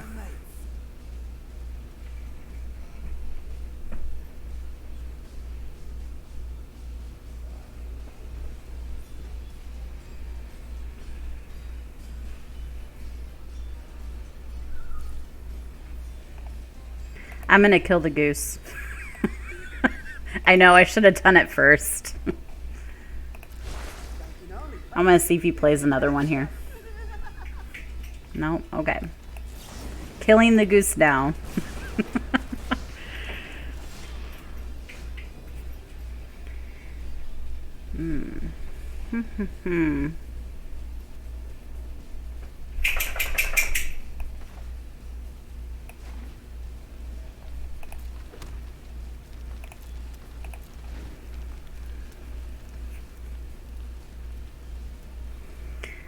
I know, I waited on the goose. I should have thought about it having that ability to make that food token into mana.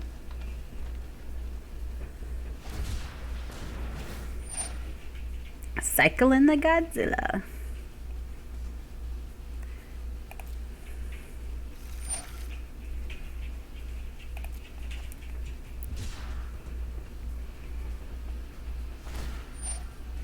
So this has a similar ability that that Yadaro has, it looks like.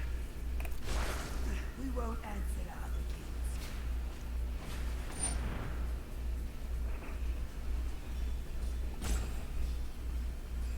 Well, I won't be able to shock that.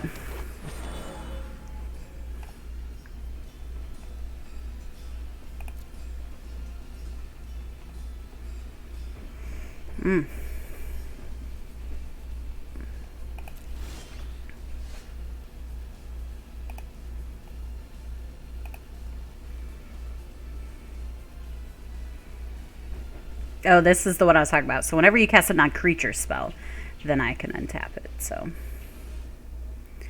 all right, let's. I think I actually want to play this. Maybe.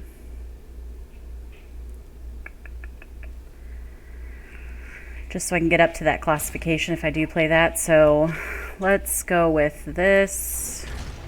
And then let's do this. And then let's pass.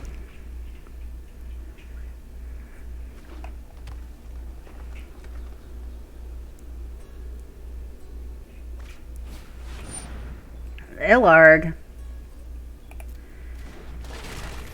That's gross.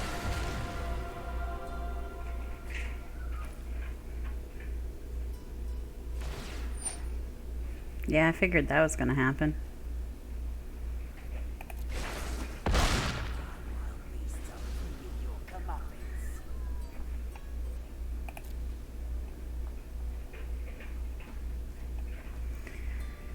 Kind of think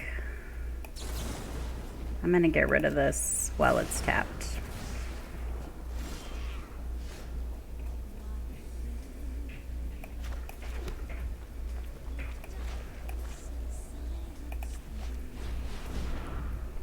This is gonna be so gross on this next turn. I know I could have cycled that and tried to got something, but oops. There it goes. I thought maybe I'd only let me click once, but Nothing disgusts me more than law and order. oh, that's so gross. Ah. Lord knew somebody was going to use Godzilla with this Illarg. Well, I think I'm going to die. I could Colossify Illarg.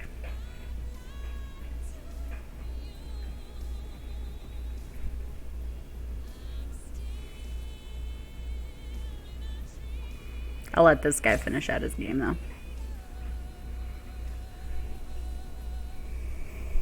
Oh, holy moly, that was crazy.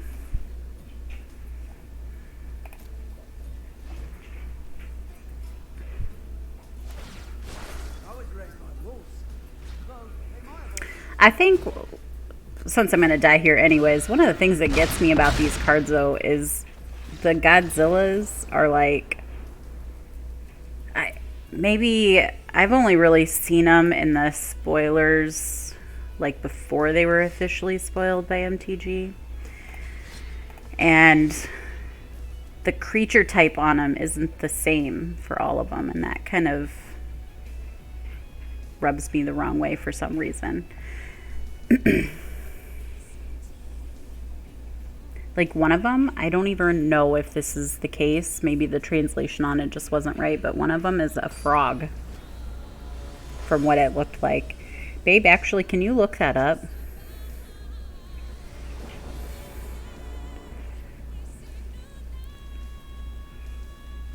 That's gonna bug me now that I'm like thinking about it.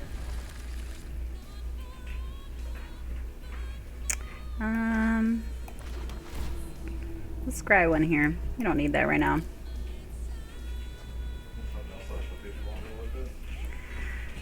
So I was talking about how like the Godzillas, one of the things that bugs me is that the creature type on them isn't consistent. Like it's different. And I think one of them is, the creature type is a frog. I think it's baby Godzilla. And I was wondering if you can look up for me if that's the case.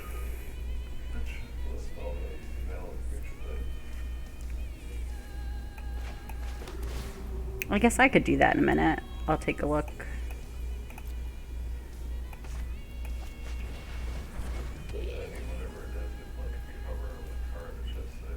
Yeah, but I don't have a baby Godzilla in front of me. Huh? I just wanted to see. Alright, let's see here.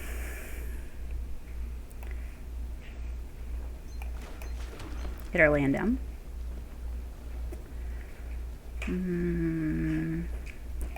Player Gilded Goose. That'll come in handy.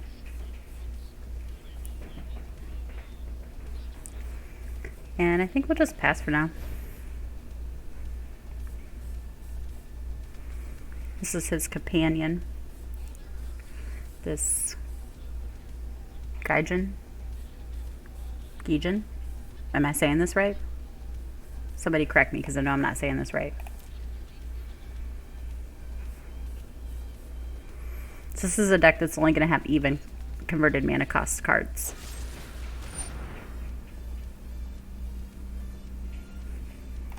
Destroy target creature.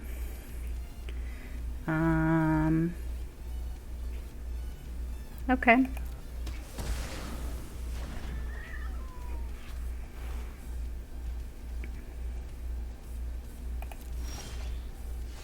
Well, I can't use that for mana now.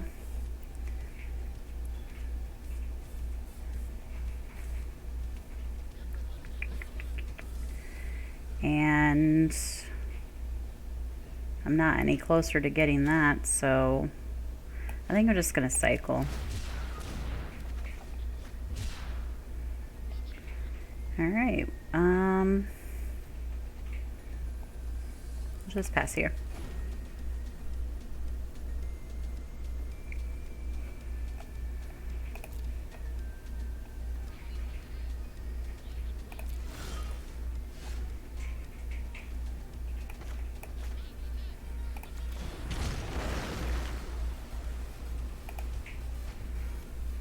Is that how you say that?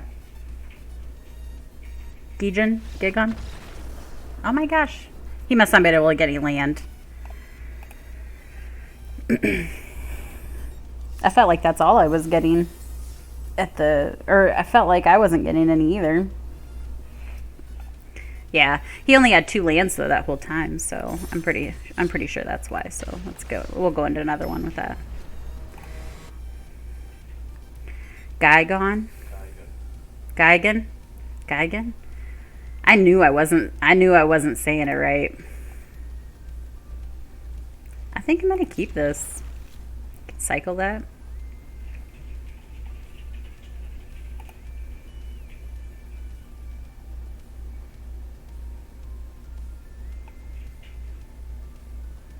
Greg, I'm sorry, I'm finally going through the chat here on the Baby Godzilla. Were you talking about my comment on the frog?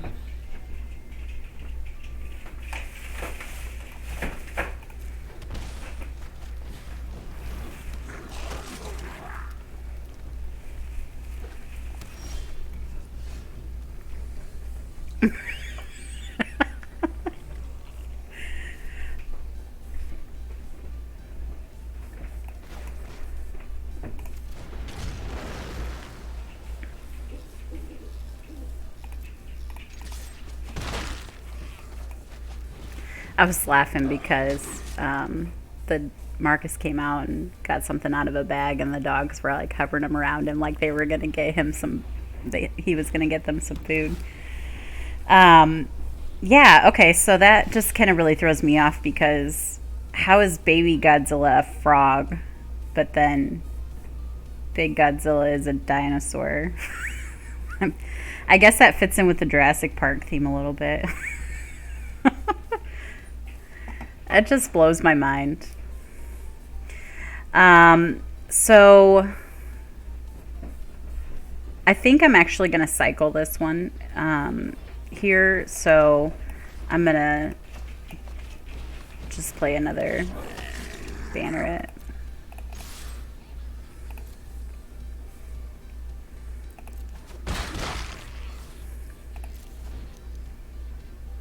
What is? Oh, Euro? Yeah. Yeah, it's crazy how expensive some of these cards can get.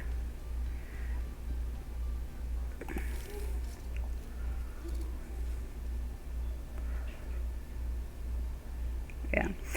So I don't think anybody else can hear you, Dumby. So Dumby's talking about how expensive Euro is right now. Have I seen the size of the frog? On the card? Yeah. Hey, go big or go home though, right?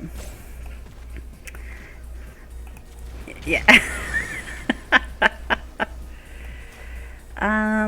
Do I want to mentor one of these this time? Or do I want to cycle this? I think I'm going to cycle. I'll just cycle it now.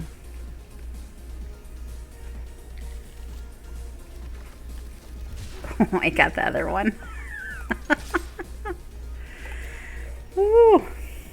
So this next time I'll actually be able to mentor one of my goblins. And still cycle this. That'll be good. That'll be my third one.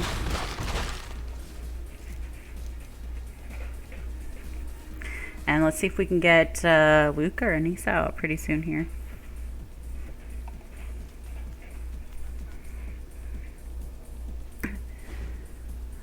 Who's that?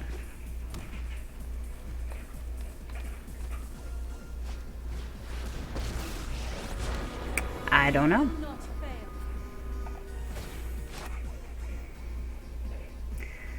Craig, I know. That's why I was saying that kind of fits in with the Jurassic Park kind of theme there. You know, you throw some frog DNA in there, fill in the gaps, and now you have baby Godzilla, and it turns into Godzilla.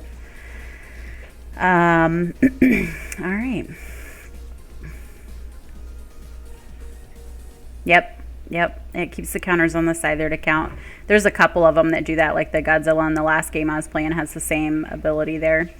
I think that I need to get rid of their Nisa.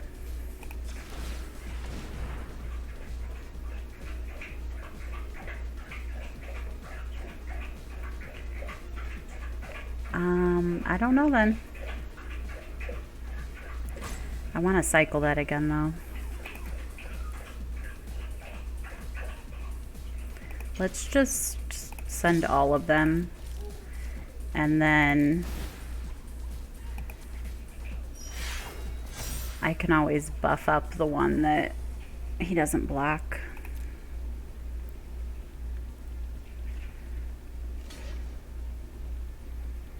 I was going to do 5. I'm not really worried about getting rid of that land necessarily, so yeah. Gotta get rid of Nisa. I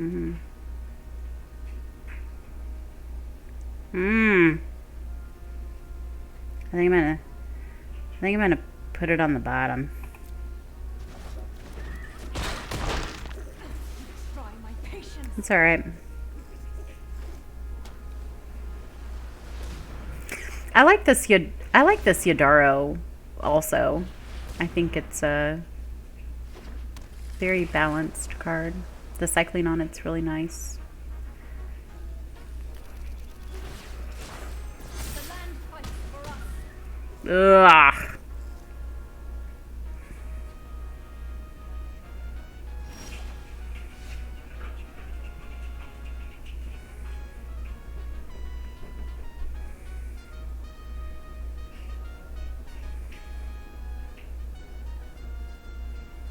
Oh, this is gross.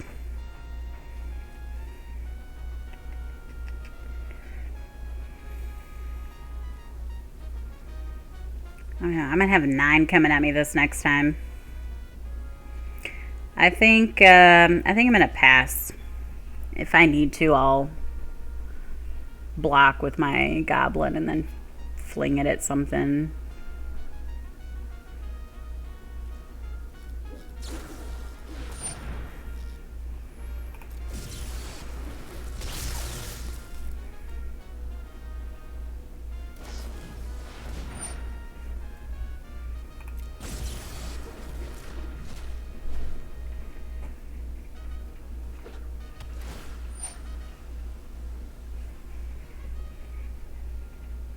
You have to remind me what that Aether Gust is.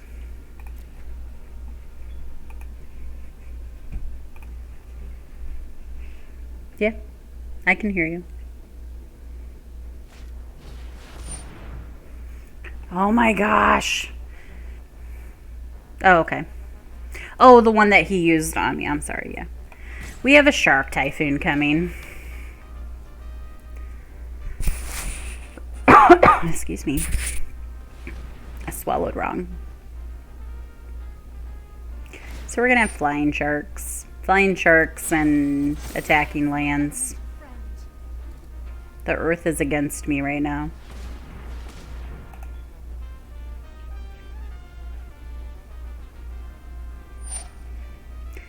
I could have, babe, thanks. Yeah. He tapped all of them, too.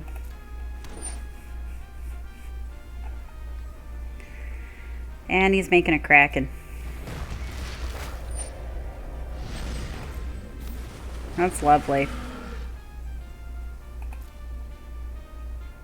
That's... This board is so crazy. What do? I don't even know what to do. I gotta get rid of something. I'm gonna die. This can block this next time. There's too much stuff on the board.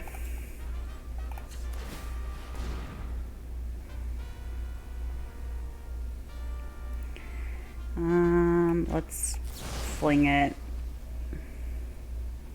at a land.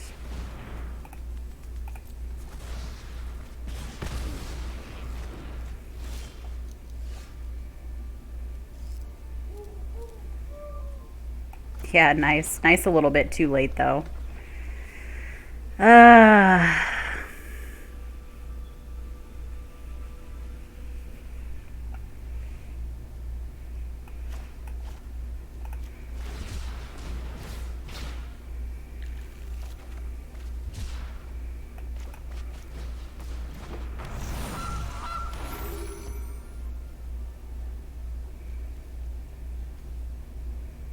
Alright. That's all I got.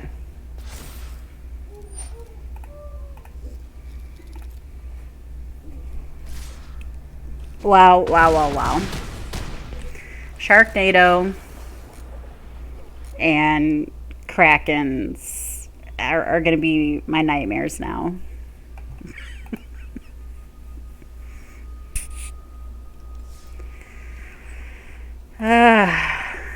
Alright, I want to try this one more time. I want to fling a really big creature at somebody.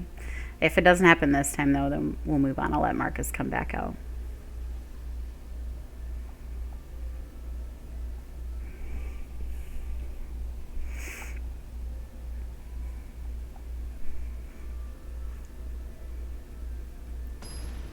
I feel like I'm not really that surprised seeing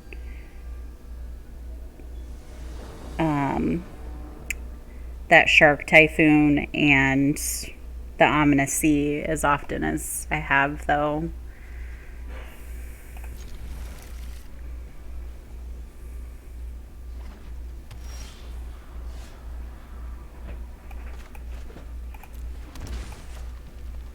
Oh, let's get the goose out first.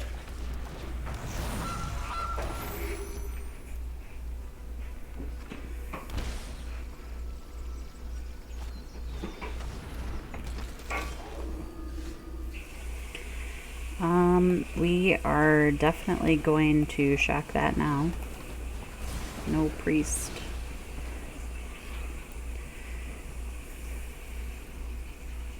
Each non-land card in your starting deck shares a card type.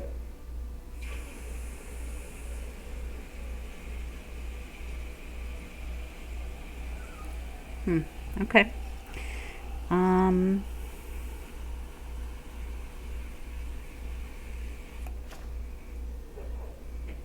Well, I think the type would be...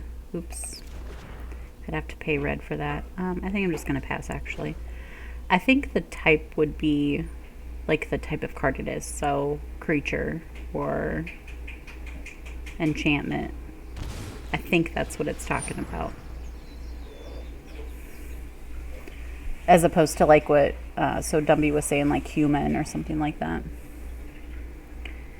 I'm gonna have to sacrifice, so I'm going to cycle this now.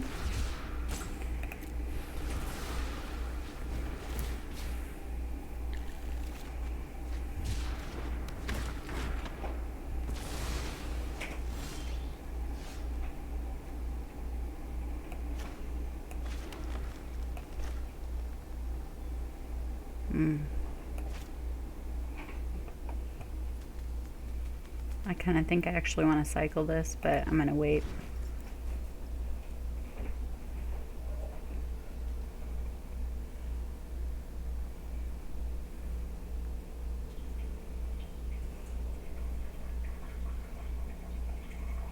This little cat dragon thingy is so cute.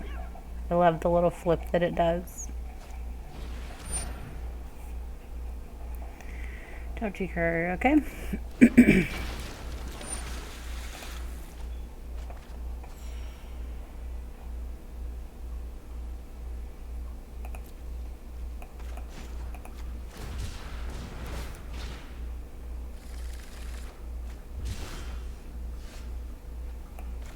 Wow, jeez.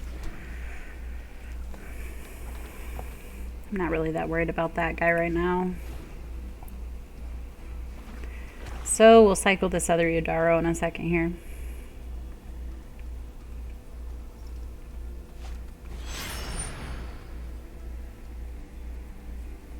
So let's see what kind of card they choose.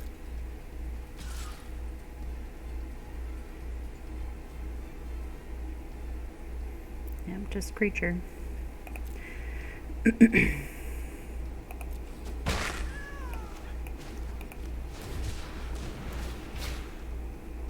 There's the third one. And we get a shock now. But I have one red land. One. Ugh.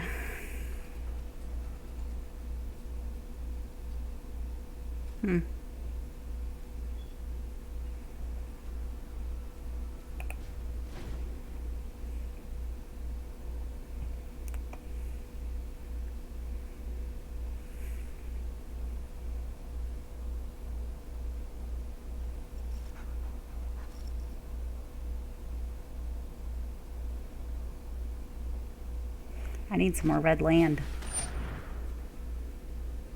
It's going to be a 4/4. If I kill that, I make it a 5. But it wouldn't be able to attack this turn at least. So that's a positive.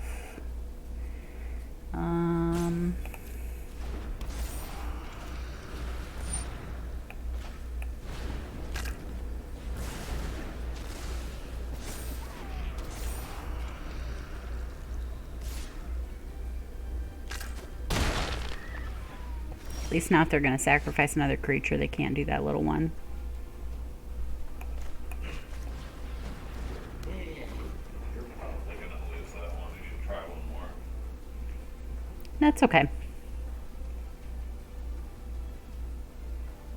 I want you to fling something big at somebody's face.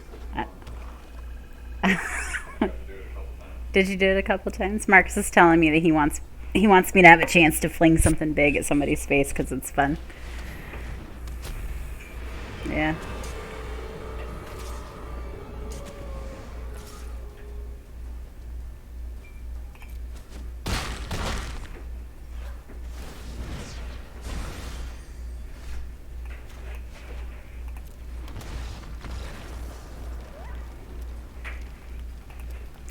Okie dokie. It's nothing like throwing a 2022 golden goose at somebody's face.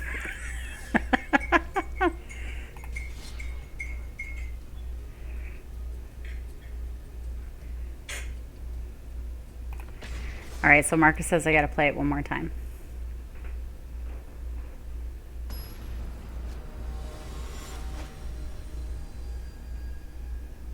I feel like after this one, it probably is time for breakthrough. I feel like I've had a lot of periods of dead air. I get to where like my brain starts thinking about too many things and I don't talk.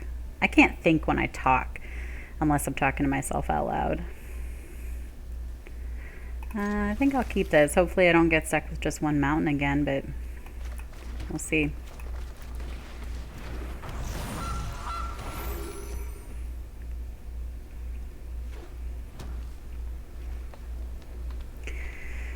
I'm not so sure I like this background. It's hard to see the cards a little bit.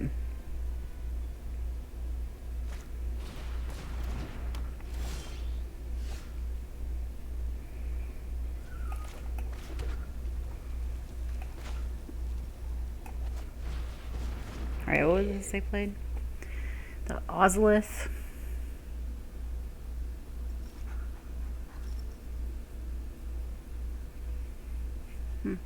Okay. It's kind of cool. And let's pass.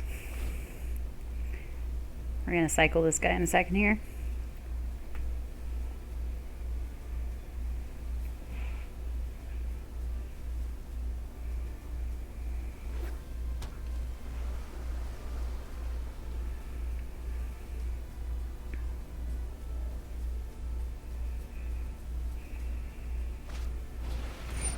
Overseer. Ugh. I don't like that.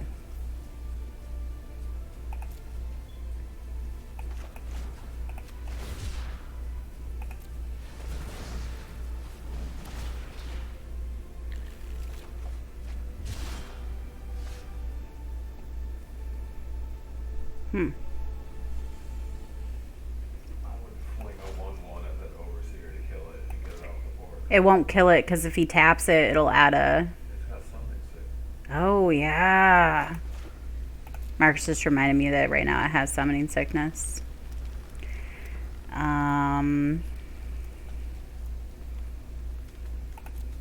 Well, let's combat first then and see if he blocks it at least.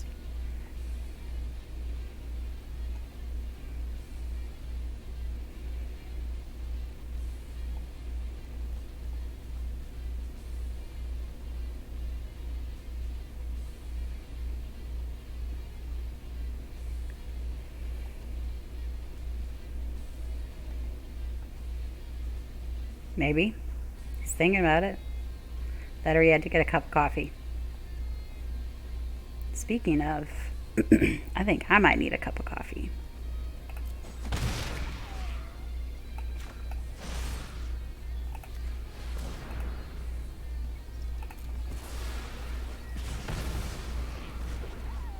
Alright, Overseer's gone. Thanks, babe. I totally forgot.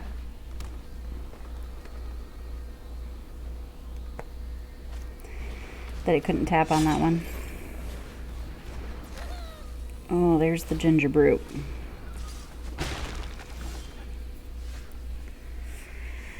Okay.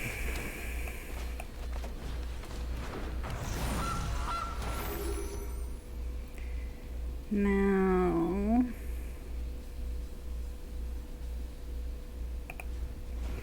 we'll make a food.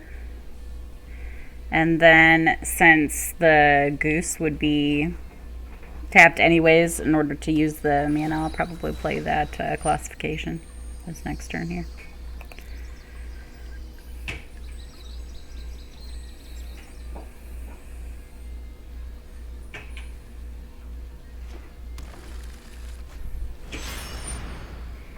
And Dumori comes out.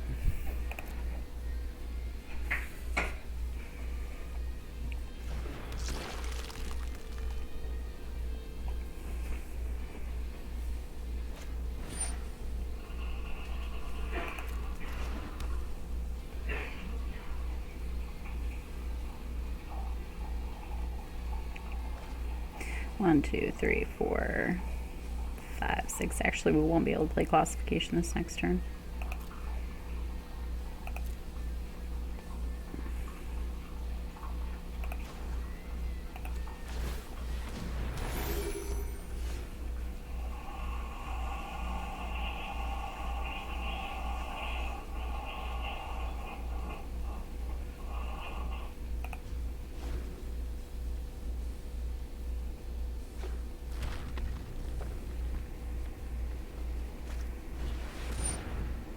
The Great Henge.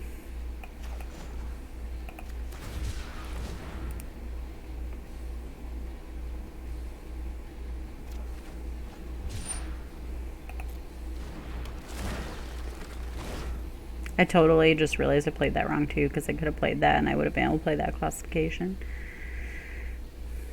Nice job, Leslie.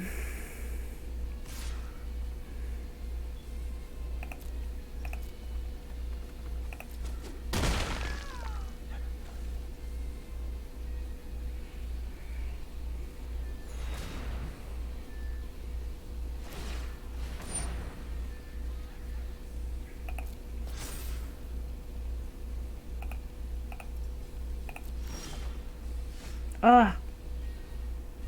Oh, no, that's fine.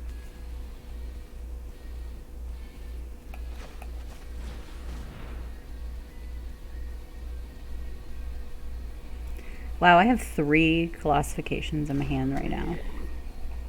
3.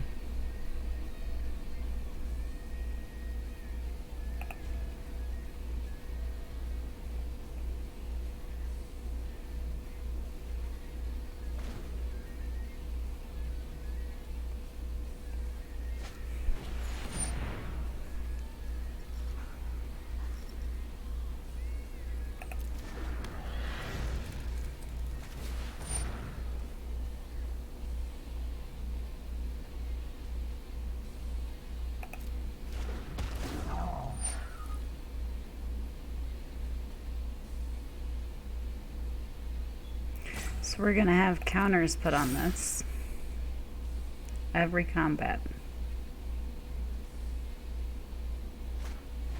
Right now it's got a 1/1 counter.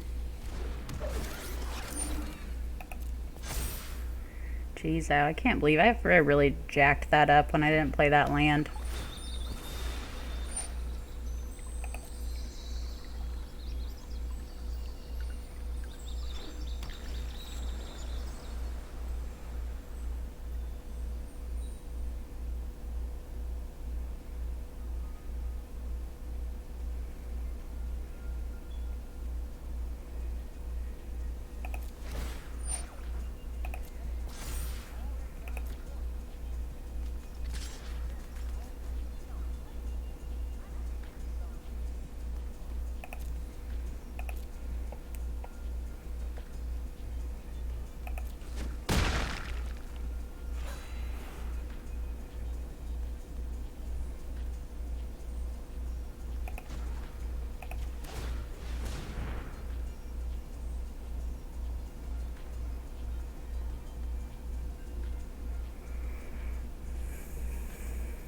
What's that doing? 9, 10, 11, 12, 13, 14, 15, 16 on this next turn? Whew, jeez.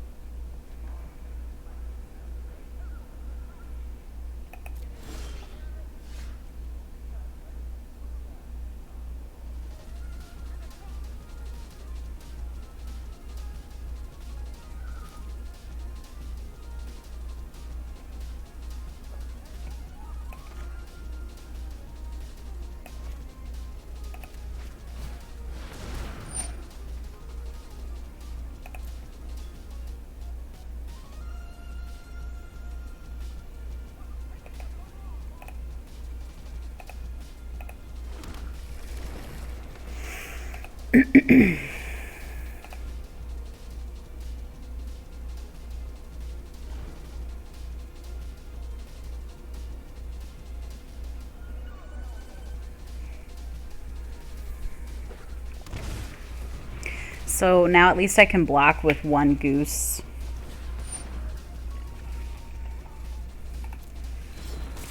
Not that this is gonna help me any, jeez.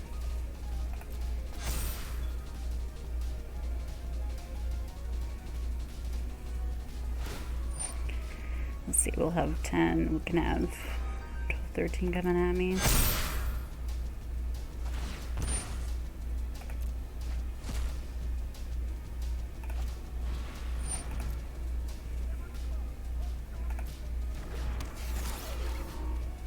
Possibly more now.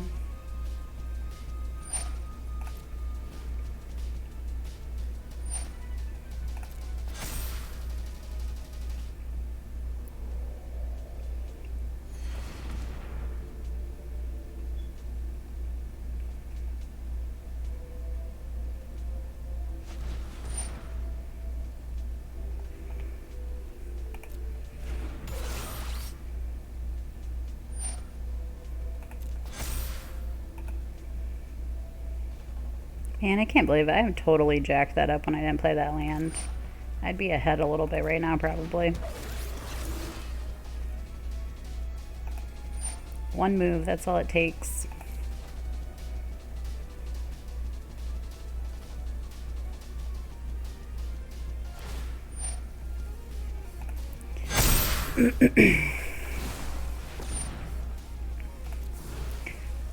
Alright, are they going to be able to kill me?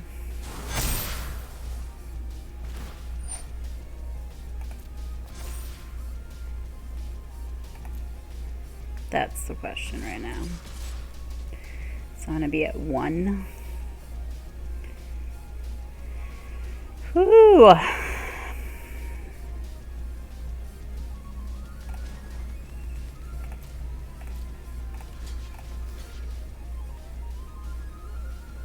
And it's got menace. Lovely. So I'm not even going to get to play that. Hope for a land.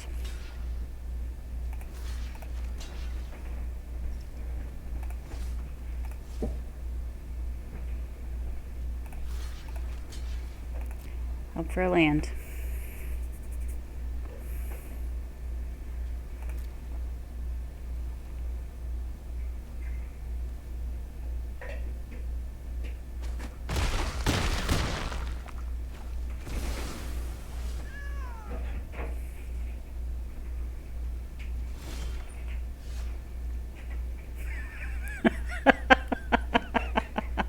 I got a land. It's a scry land. That's lovely. And I'm scrying a regular land. That's beautiful.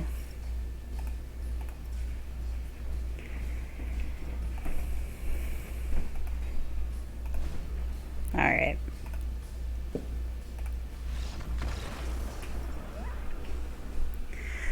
I didn't get to colossify anybody in their face. Well, it's my own fault. I cycled a land when I should have played it.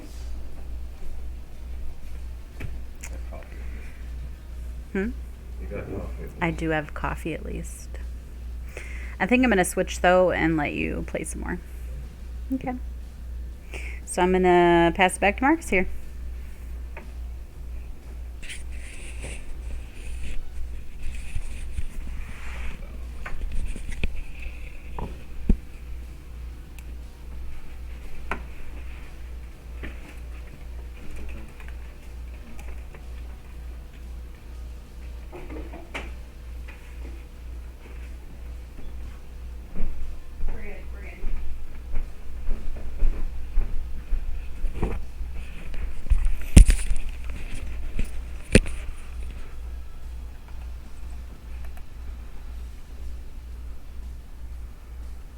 Okay, and I'm back.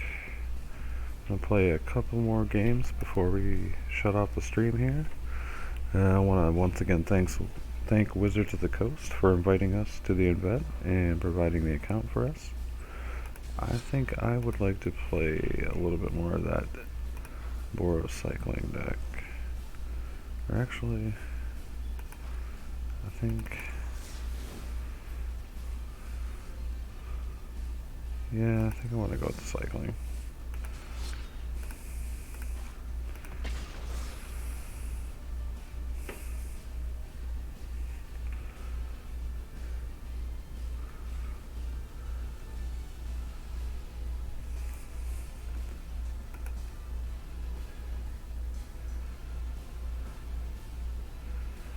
I have not tried the draft.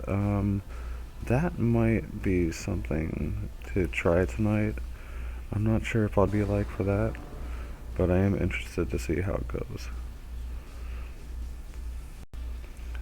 But I think I probably will give it a try, whether or not I'm actually live. Yep. I'm gonna go ahead and get rid of the spitter.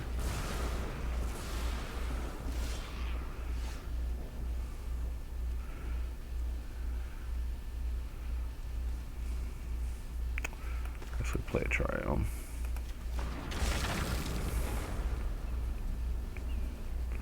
This could eventually come out untapped, so I'll save that.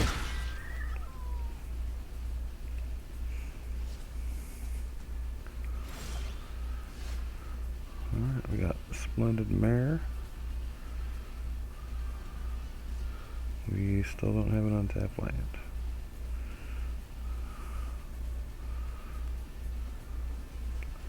Guess we just cycle Yadaro.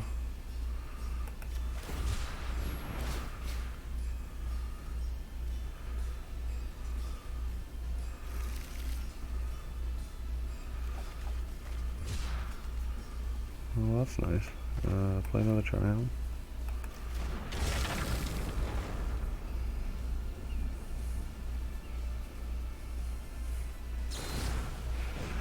Ooh, we get Bone Crusher Giant to the face. Or Stomp. There's a Fervent Champion.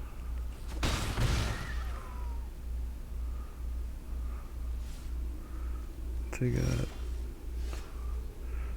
Okay, so he's only got odd numbered cards in his deck. And once he plays this, they're all going to do double damage. That's fun. What's that, a 3/5 per 5? Okay. Well then.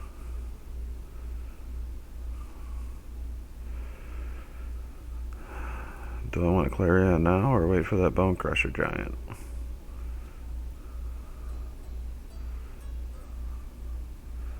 Probably kill the Mare. I think I played the Mare.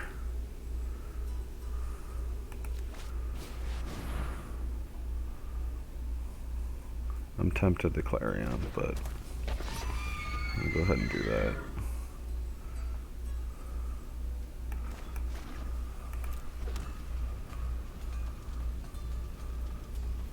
We'll see if this thing gets shot down.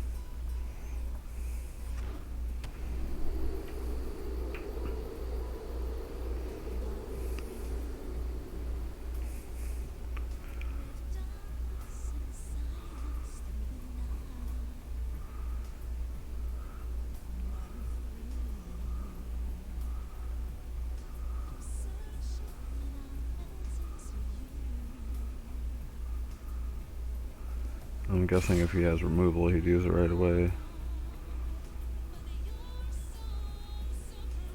These things both have first strike, so if he has pump, it's just dead, but I actually should have blocked the one that would have made the token, so when I Clarion, it would have killed the token.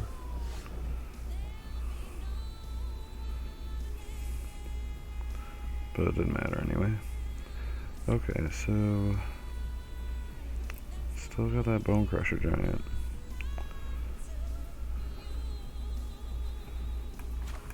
Let's do this.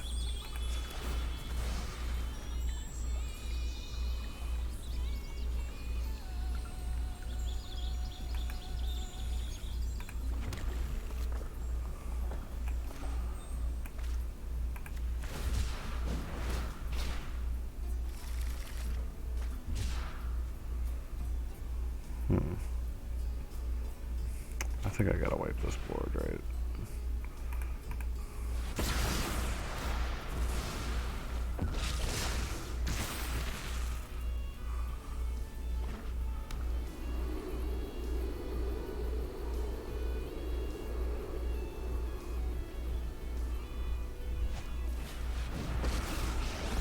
That's gross. Hey, don't start any fires without me.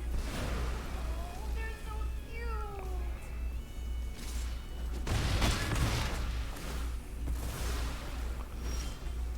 Alright. There's a shock. I wish I had a few turns ago.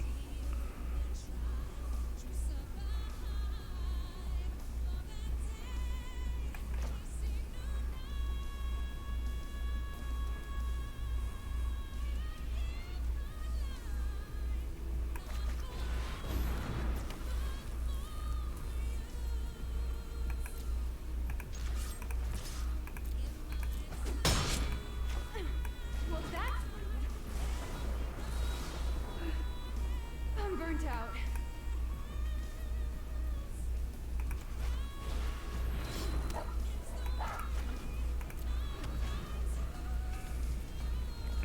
I think that was the best line. I'm not really sure.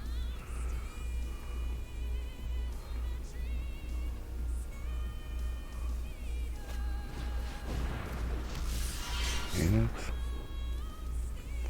Exciter tokens. He was forced to shock Tajik since he couldn't shock the Fox. We'll trade here. It was a token, so he didn't get another token. We'll play a Fox and then cycle so it gets a counter. Hope we draw something relevant. We did not. Send out the deck, I guess.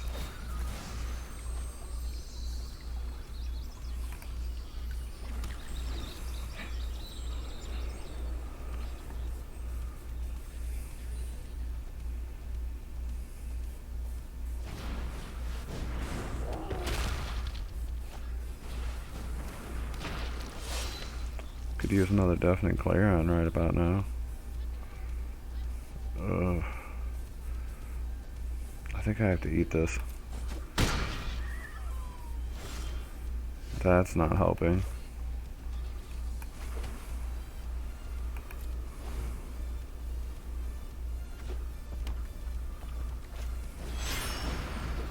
And good game. They all do double damage. Yeah, I mean, those were some unfortunate draws. I'm gonna give that another shot.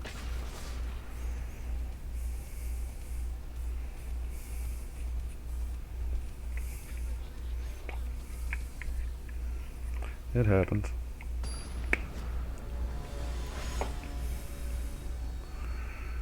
Busted sleeves. I like it. Yeah, I'll keep that.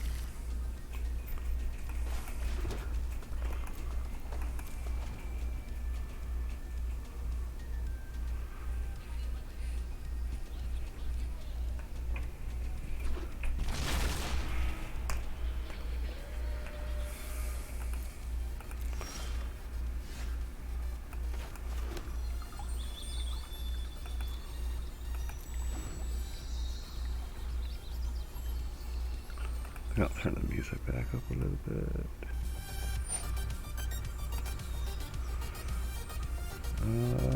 Okay.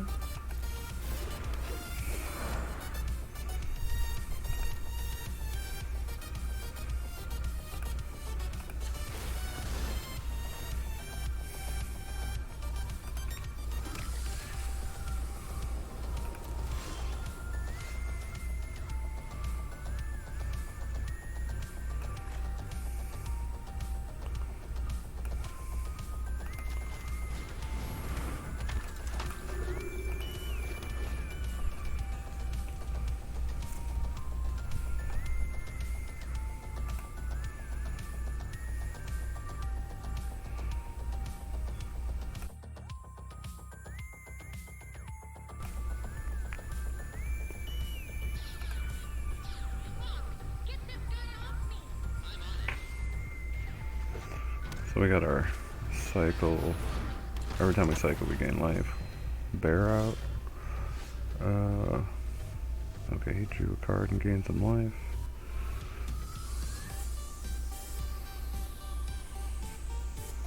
Someone that makes tokens. I would kind of like to shock that druid. So we might end up doing that. Although it is tempting to play this guy and then cycle. We're gonna get that druid out, I think.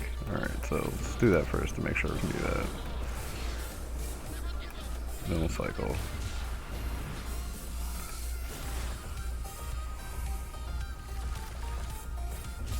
Got another Idaro. We'll play our passage. We'll act like we got something red to play. And no attacks.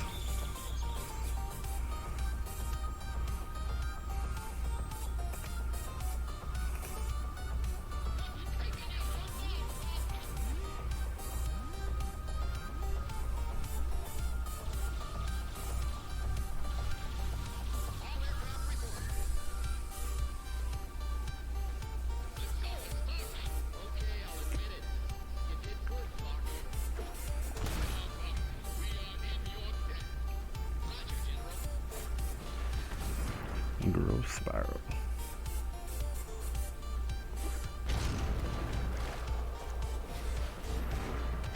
What's he do again? What a great choice. Just gonna flicker that thing. Gain some more life and draw another card. Sounds fun. Alright, so I think now we're all about getting this guy down.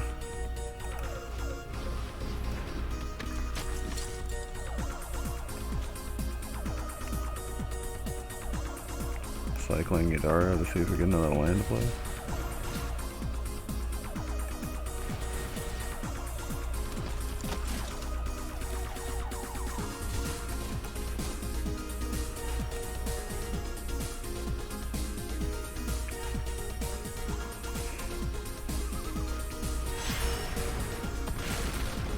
Again.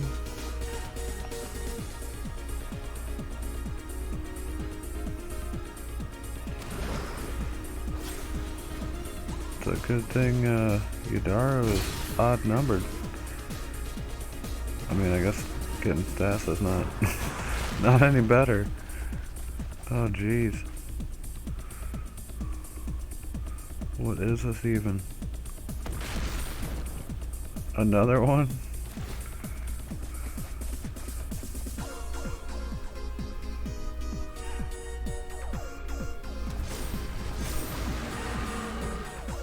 Well, this is just wrong.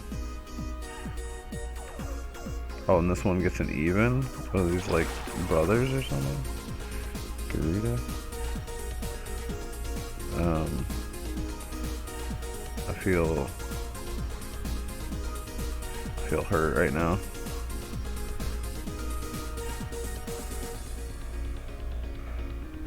Is there like anything I can do to win this? Can I like Zenith Flare and then draw another Zenith Flare and win again? That'd be optimal.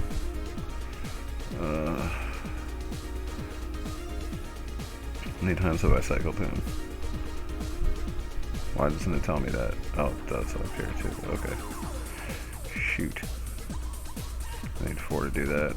Alright, I think we gotta pass and hope to live to the next turn. We cycle this to try to get a land.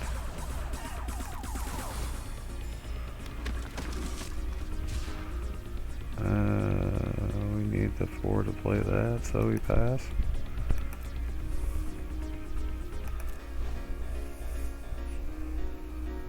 Does this thing have trample?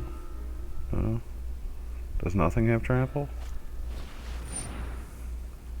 That's something. Okay, so they're just gonna like drop our whole decks into the graveyard again?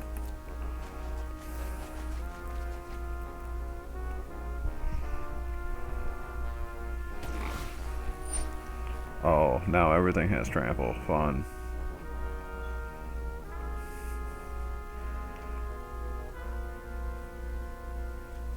Oh, jeez.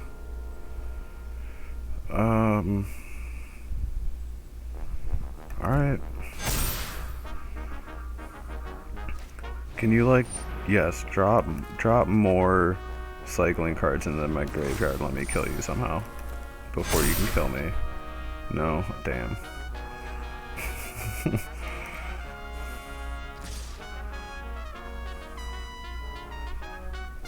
I mean, I guess we just throw everything in front of something.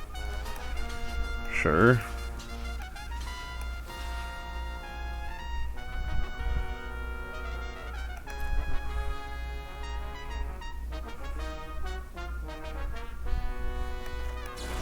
Solar flare your face? Not even gonna do the math. Yeah, I'm still super dead. It was a nice try though.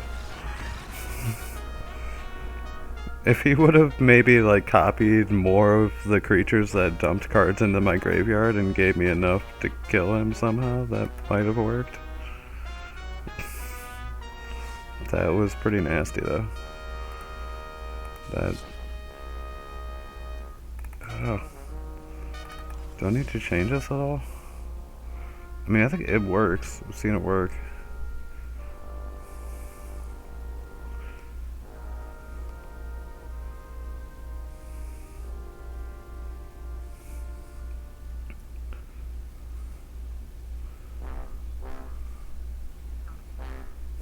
Yeah, I think it's okay. I don't see anything like not working horribly.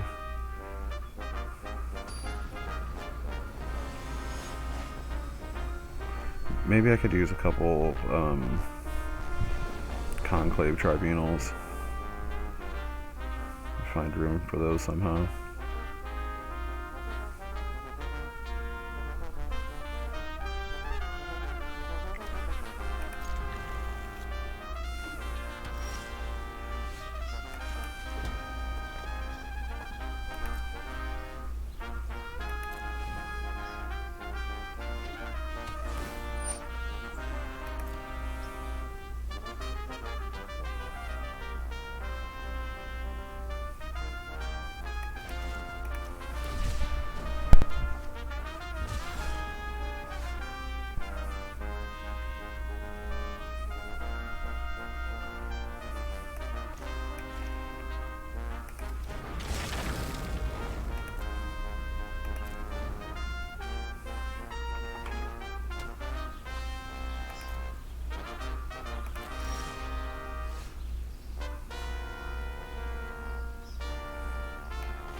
Guild Summit.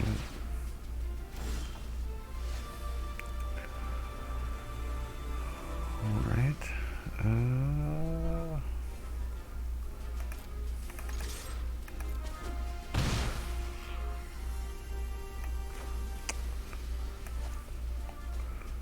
we go for damage or we go for the delta swing? We're going damage.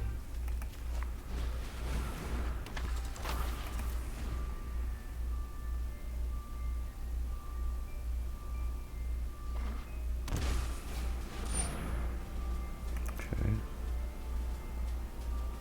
Should to like draw cards from that too. Yeah.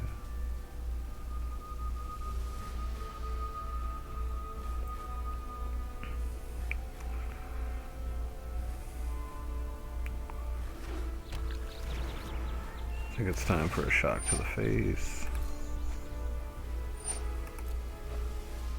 Well, actually, we can just cycle. Probably be better. Let's do that.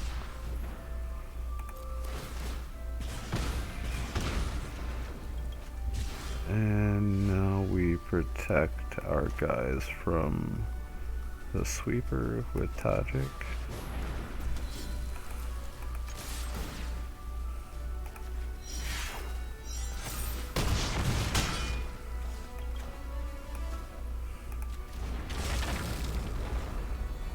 Gates Ablaze will only kill Tajik now.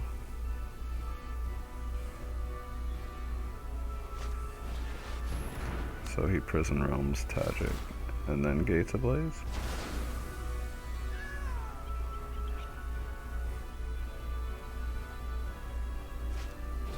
Yep.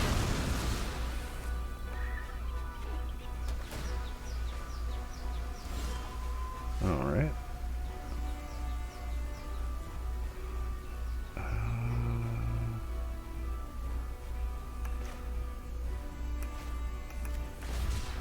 Like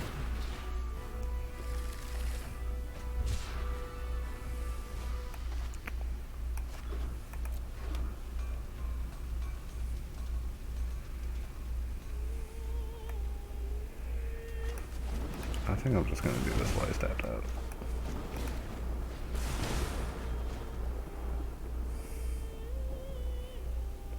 He might have the angel that gains him life back. I think that's the only thing that saves him, yeah. gross. Alright.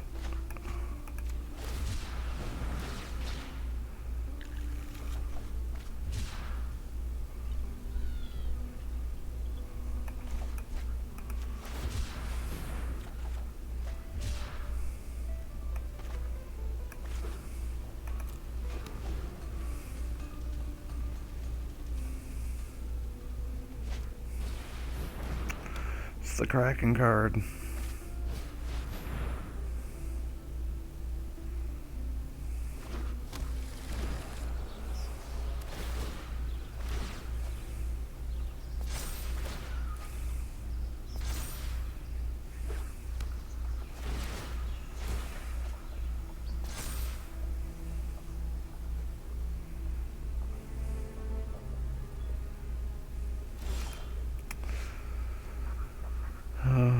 Okay.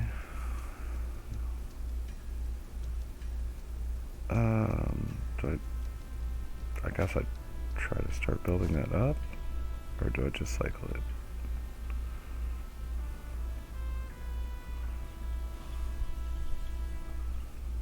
That is the question.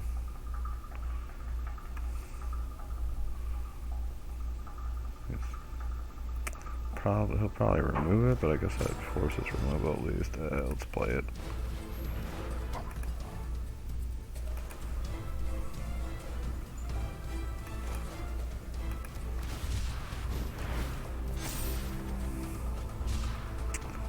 Okay.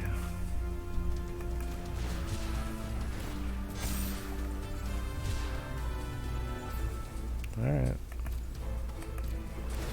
A couple more cards in the graveyard for Zenith Lair.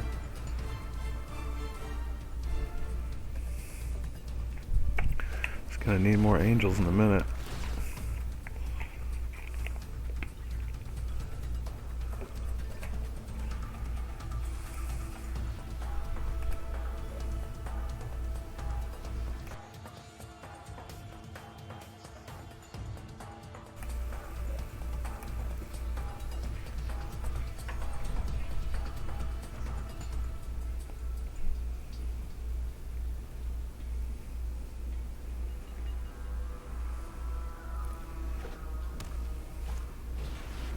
Another prison realm.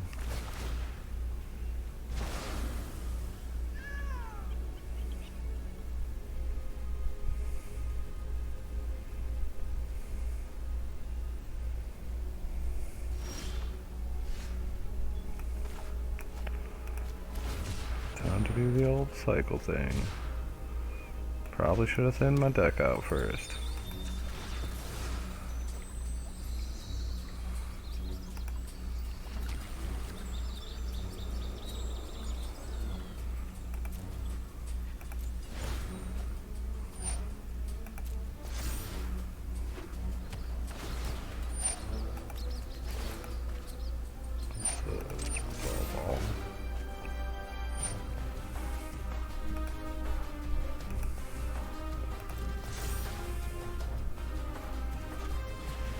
Teferi.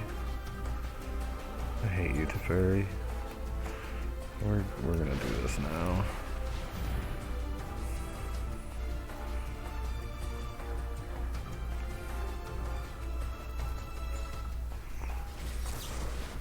Of course you have a counterspell.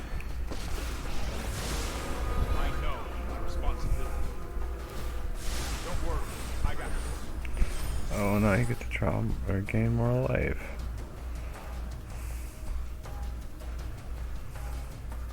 That's fun. Guess he didn't need more angels. You just need to keep bouncing the one over and over again. And look, we got nothing. This is the point where I would just concede the game, but since it's the early thing and we're supposed to play out the game so people can see their decks on their streams, I'm going to be a good sport here and just let this guy do what he's going to do. At least within reason.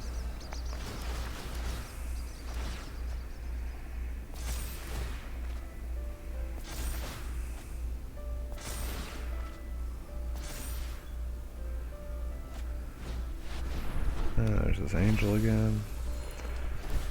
Gonna gain all the life. That's more like it.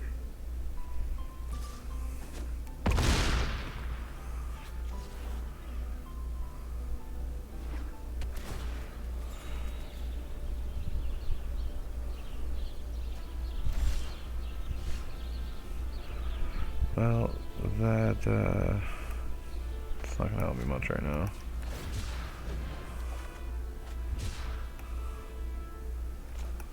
Yeah, I don't really know if there's anything that's gonna help me much right now.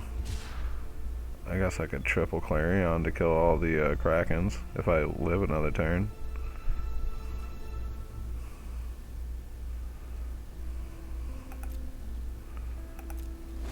That's kind of sad. Let's try this. Probably counter the third one.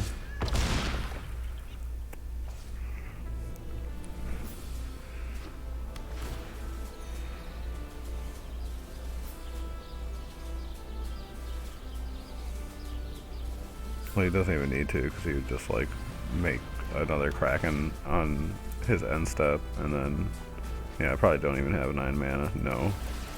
1, 2, 3, 4, 5, 6, 7, 8. I guess if I draw a land, I'll have 9 mana.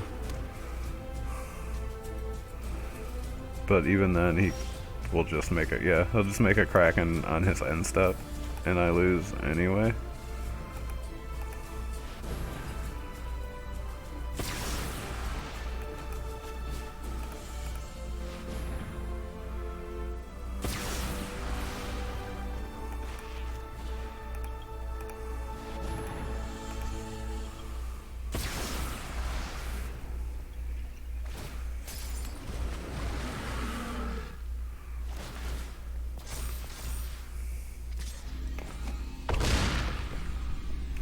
I got Krakened.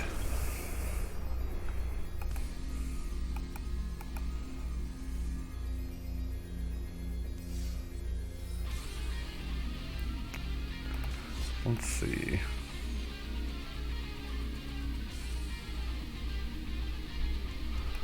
I'm gonna give that fling back a try again.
Llanowar Elves would be really good in this deck. I was thinking the same thing when I was building it, but unfortunately it's not in standard right now.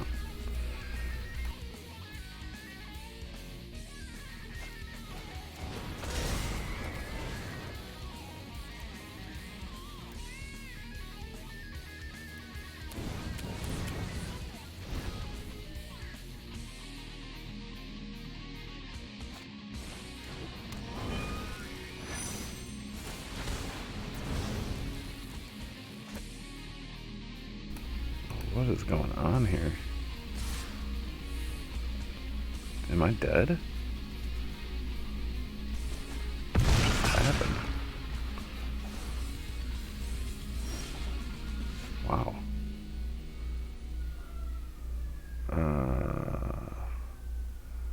Man, if I had a couple more mana, I could kill him this turn.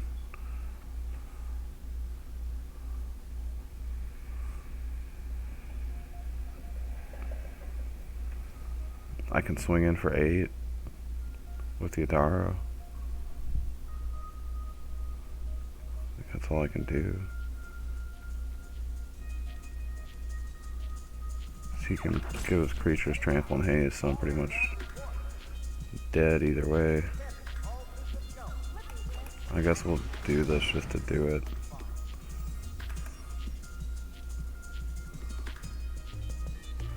I thought about a Royal Grazer, but I decided not to put it in.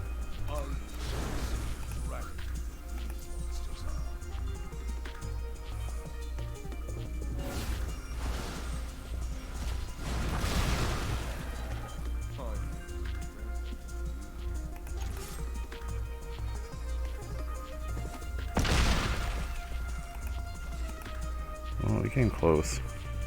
We could have lived another turn.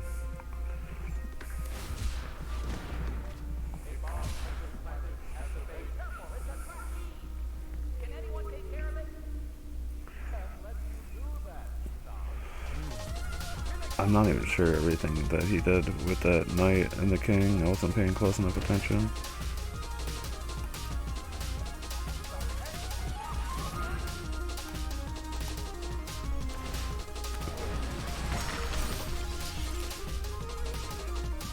Yeah, I did want like more ramp, like the elves really would be great in this deck, and there are like 2-drop options available, but then we don't have the whole thing with using the planeswalker to sacrifice a creature to get Yadara out.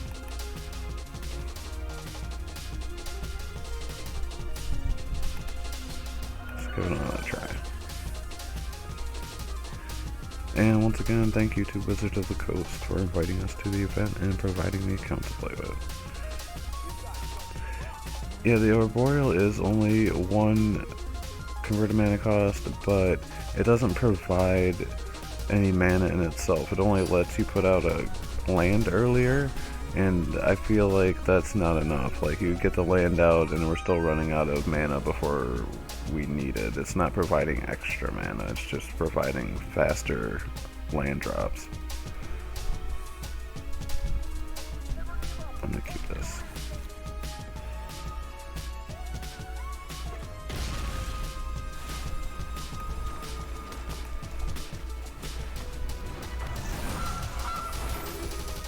This might get the mana out quicker. We got a couple geese here.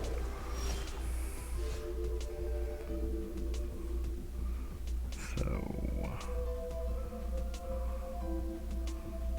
I could also cycle Yadara, but I think I just want to get the goose out. Let's do that.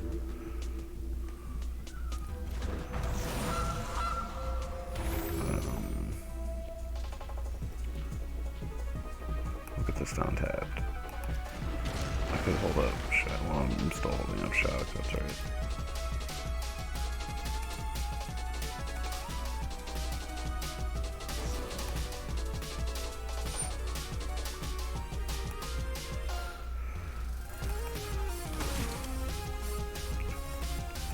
Yeah, but I feel like this deck isn't really getting to like the 3 and 4 drops quicker. It's about like we need like that 7 mana for the Colossification, or the 5 at least for the Planeswalker. And like the Grazer isn't helping us get the extra mana. We're just getting to like 2 and 3 quicker, which isn't really what we need as much.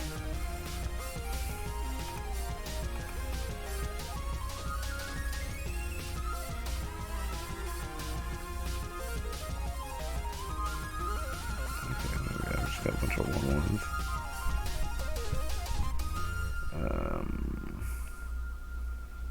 Okay, we could shock something, but I think we just wait.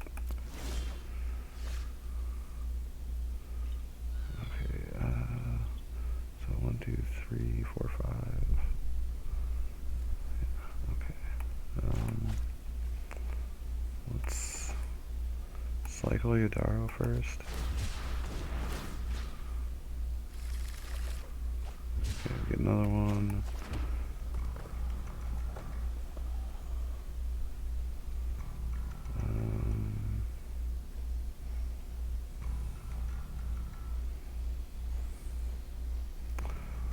We just pass here. I could have played a goose by like, holding up the green instead, but I kind of want shock available. Yeah, and this is why I thought he might have something like this. I'm gonna get rid of this dinosaur. So now that ability is useless this turn. Because otherwise he could have looked at the top 6 cards of his library and put a human onto the battlefield. He now has no non-human creatures to attack with.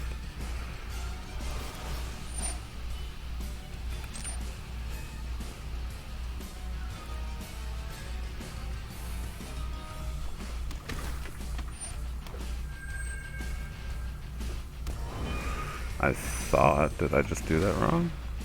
Whenever a non-human creature controlled, were these all humans? What happened there? I missed something. I missed something there. I don't know.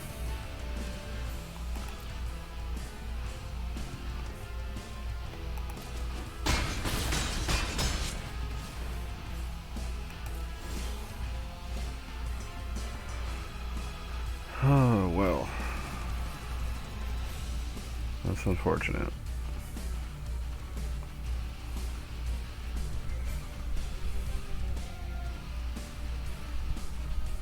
I can get out of Yadaro.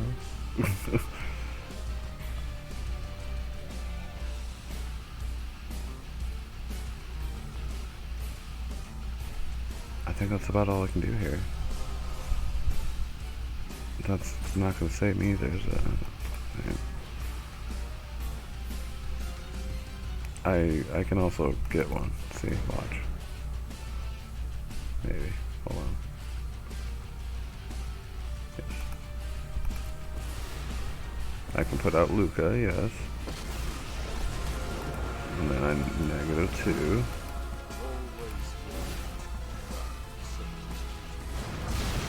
Boom. Yadaro. He's not really going to help me much, though.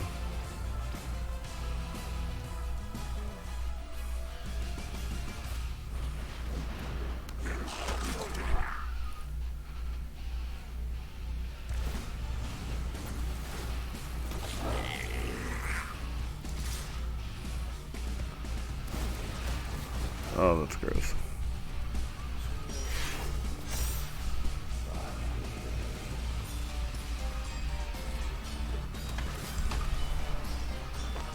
Oh, wow.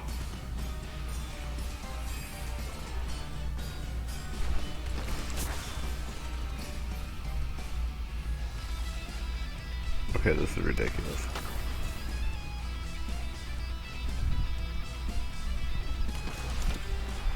I still don't understand how he got the first trigger off on this, because where was the non-human creature that was attacking?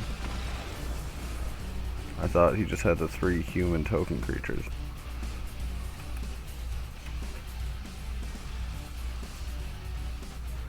That's weird. I don't know. Alright, I'm gonna do one more game. We're gonna give this blue-black flash deck a try again. And then I think I'm gonna give it a break.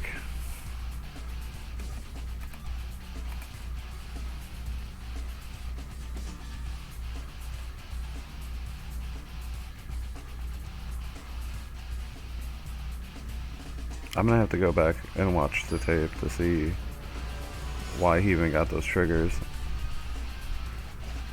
Human token 85. I think that means that this is like somebody from WotC or somebody from the Pro Magic League or something. I don't remember. We'll keep it.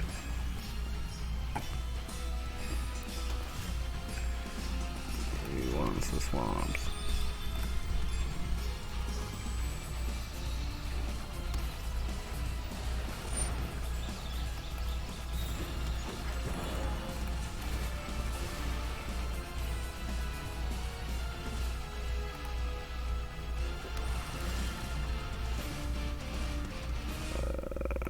Yeah.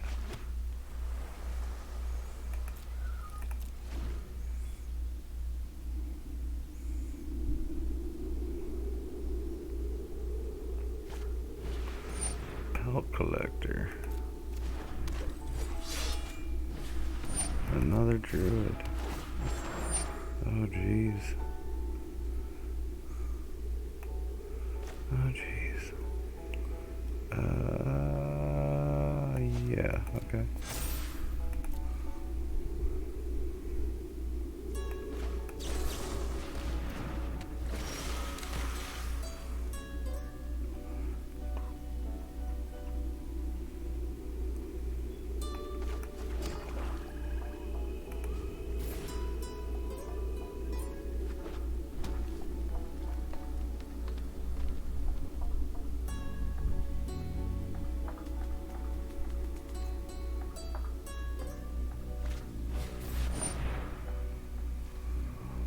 Well then.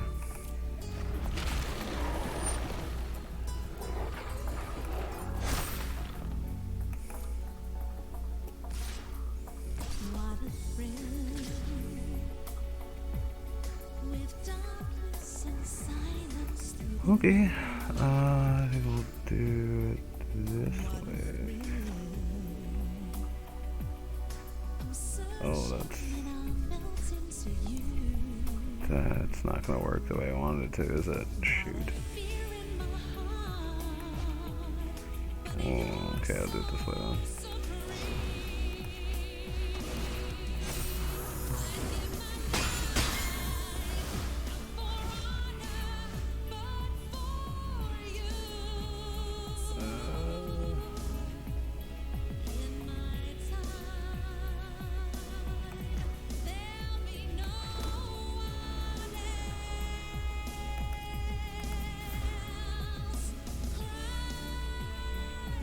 I think I'm gonna like this extinction event in a minute.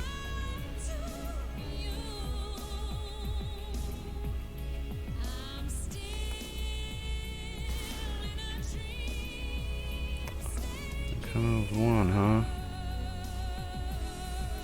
Right.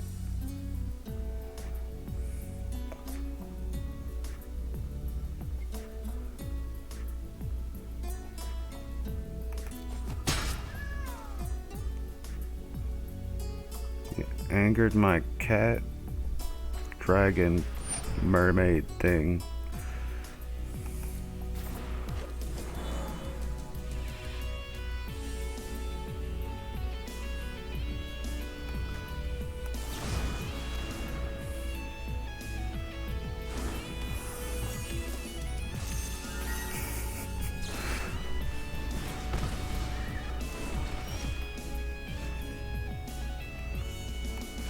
Okay, let's, I was gonna wait for the questing beast, but let's just get rid of all these druids. To the Nexus with you.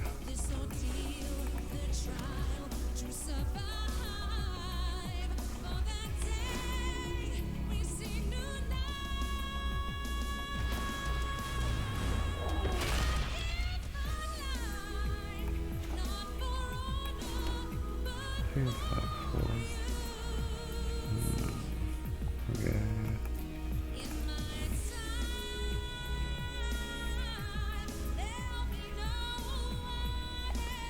Just when he thought it was safe to go back in the water.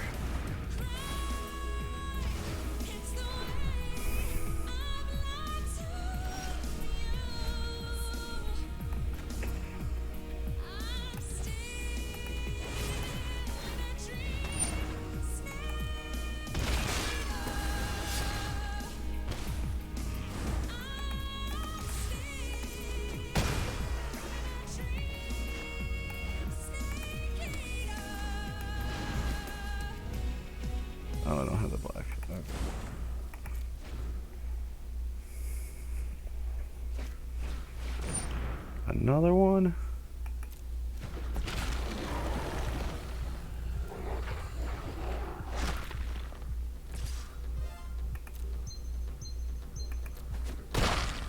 That's lame.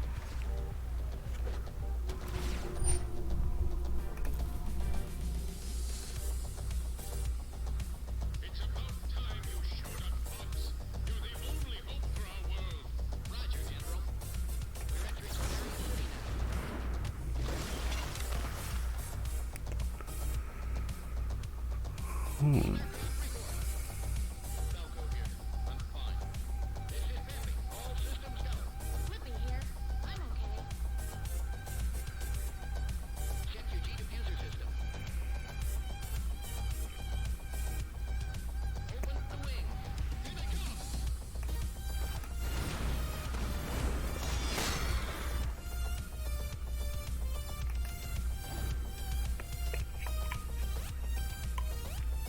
Oh, we gotta keep that great sharp back to block because this thing can't be blocked by creatures with power 2 or less.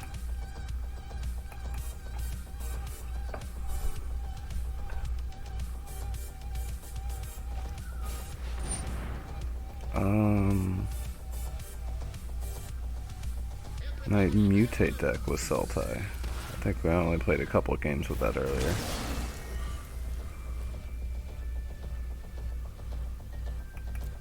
It's quiet. Too quiet.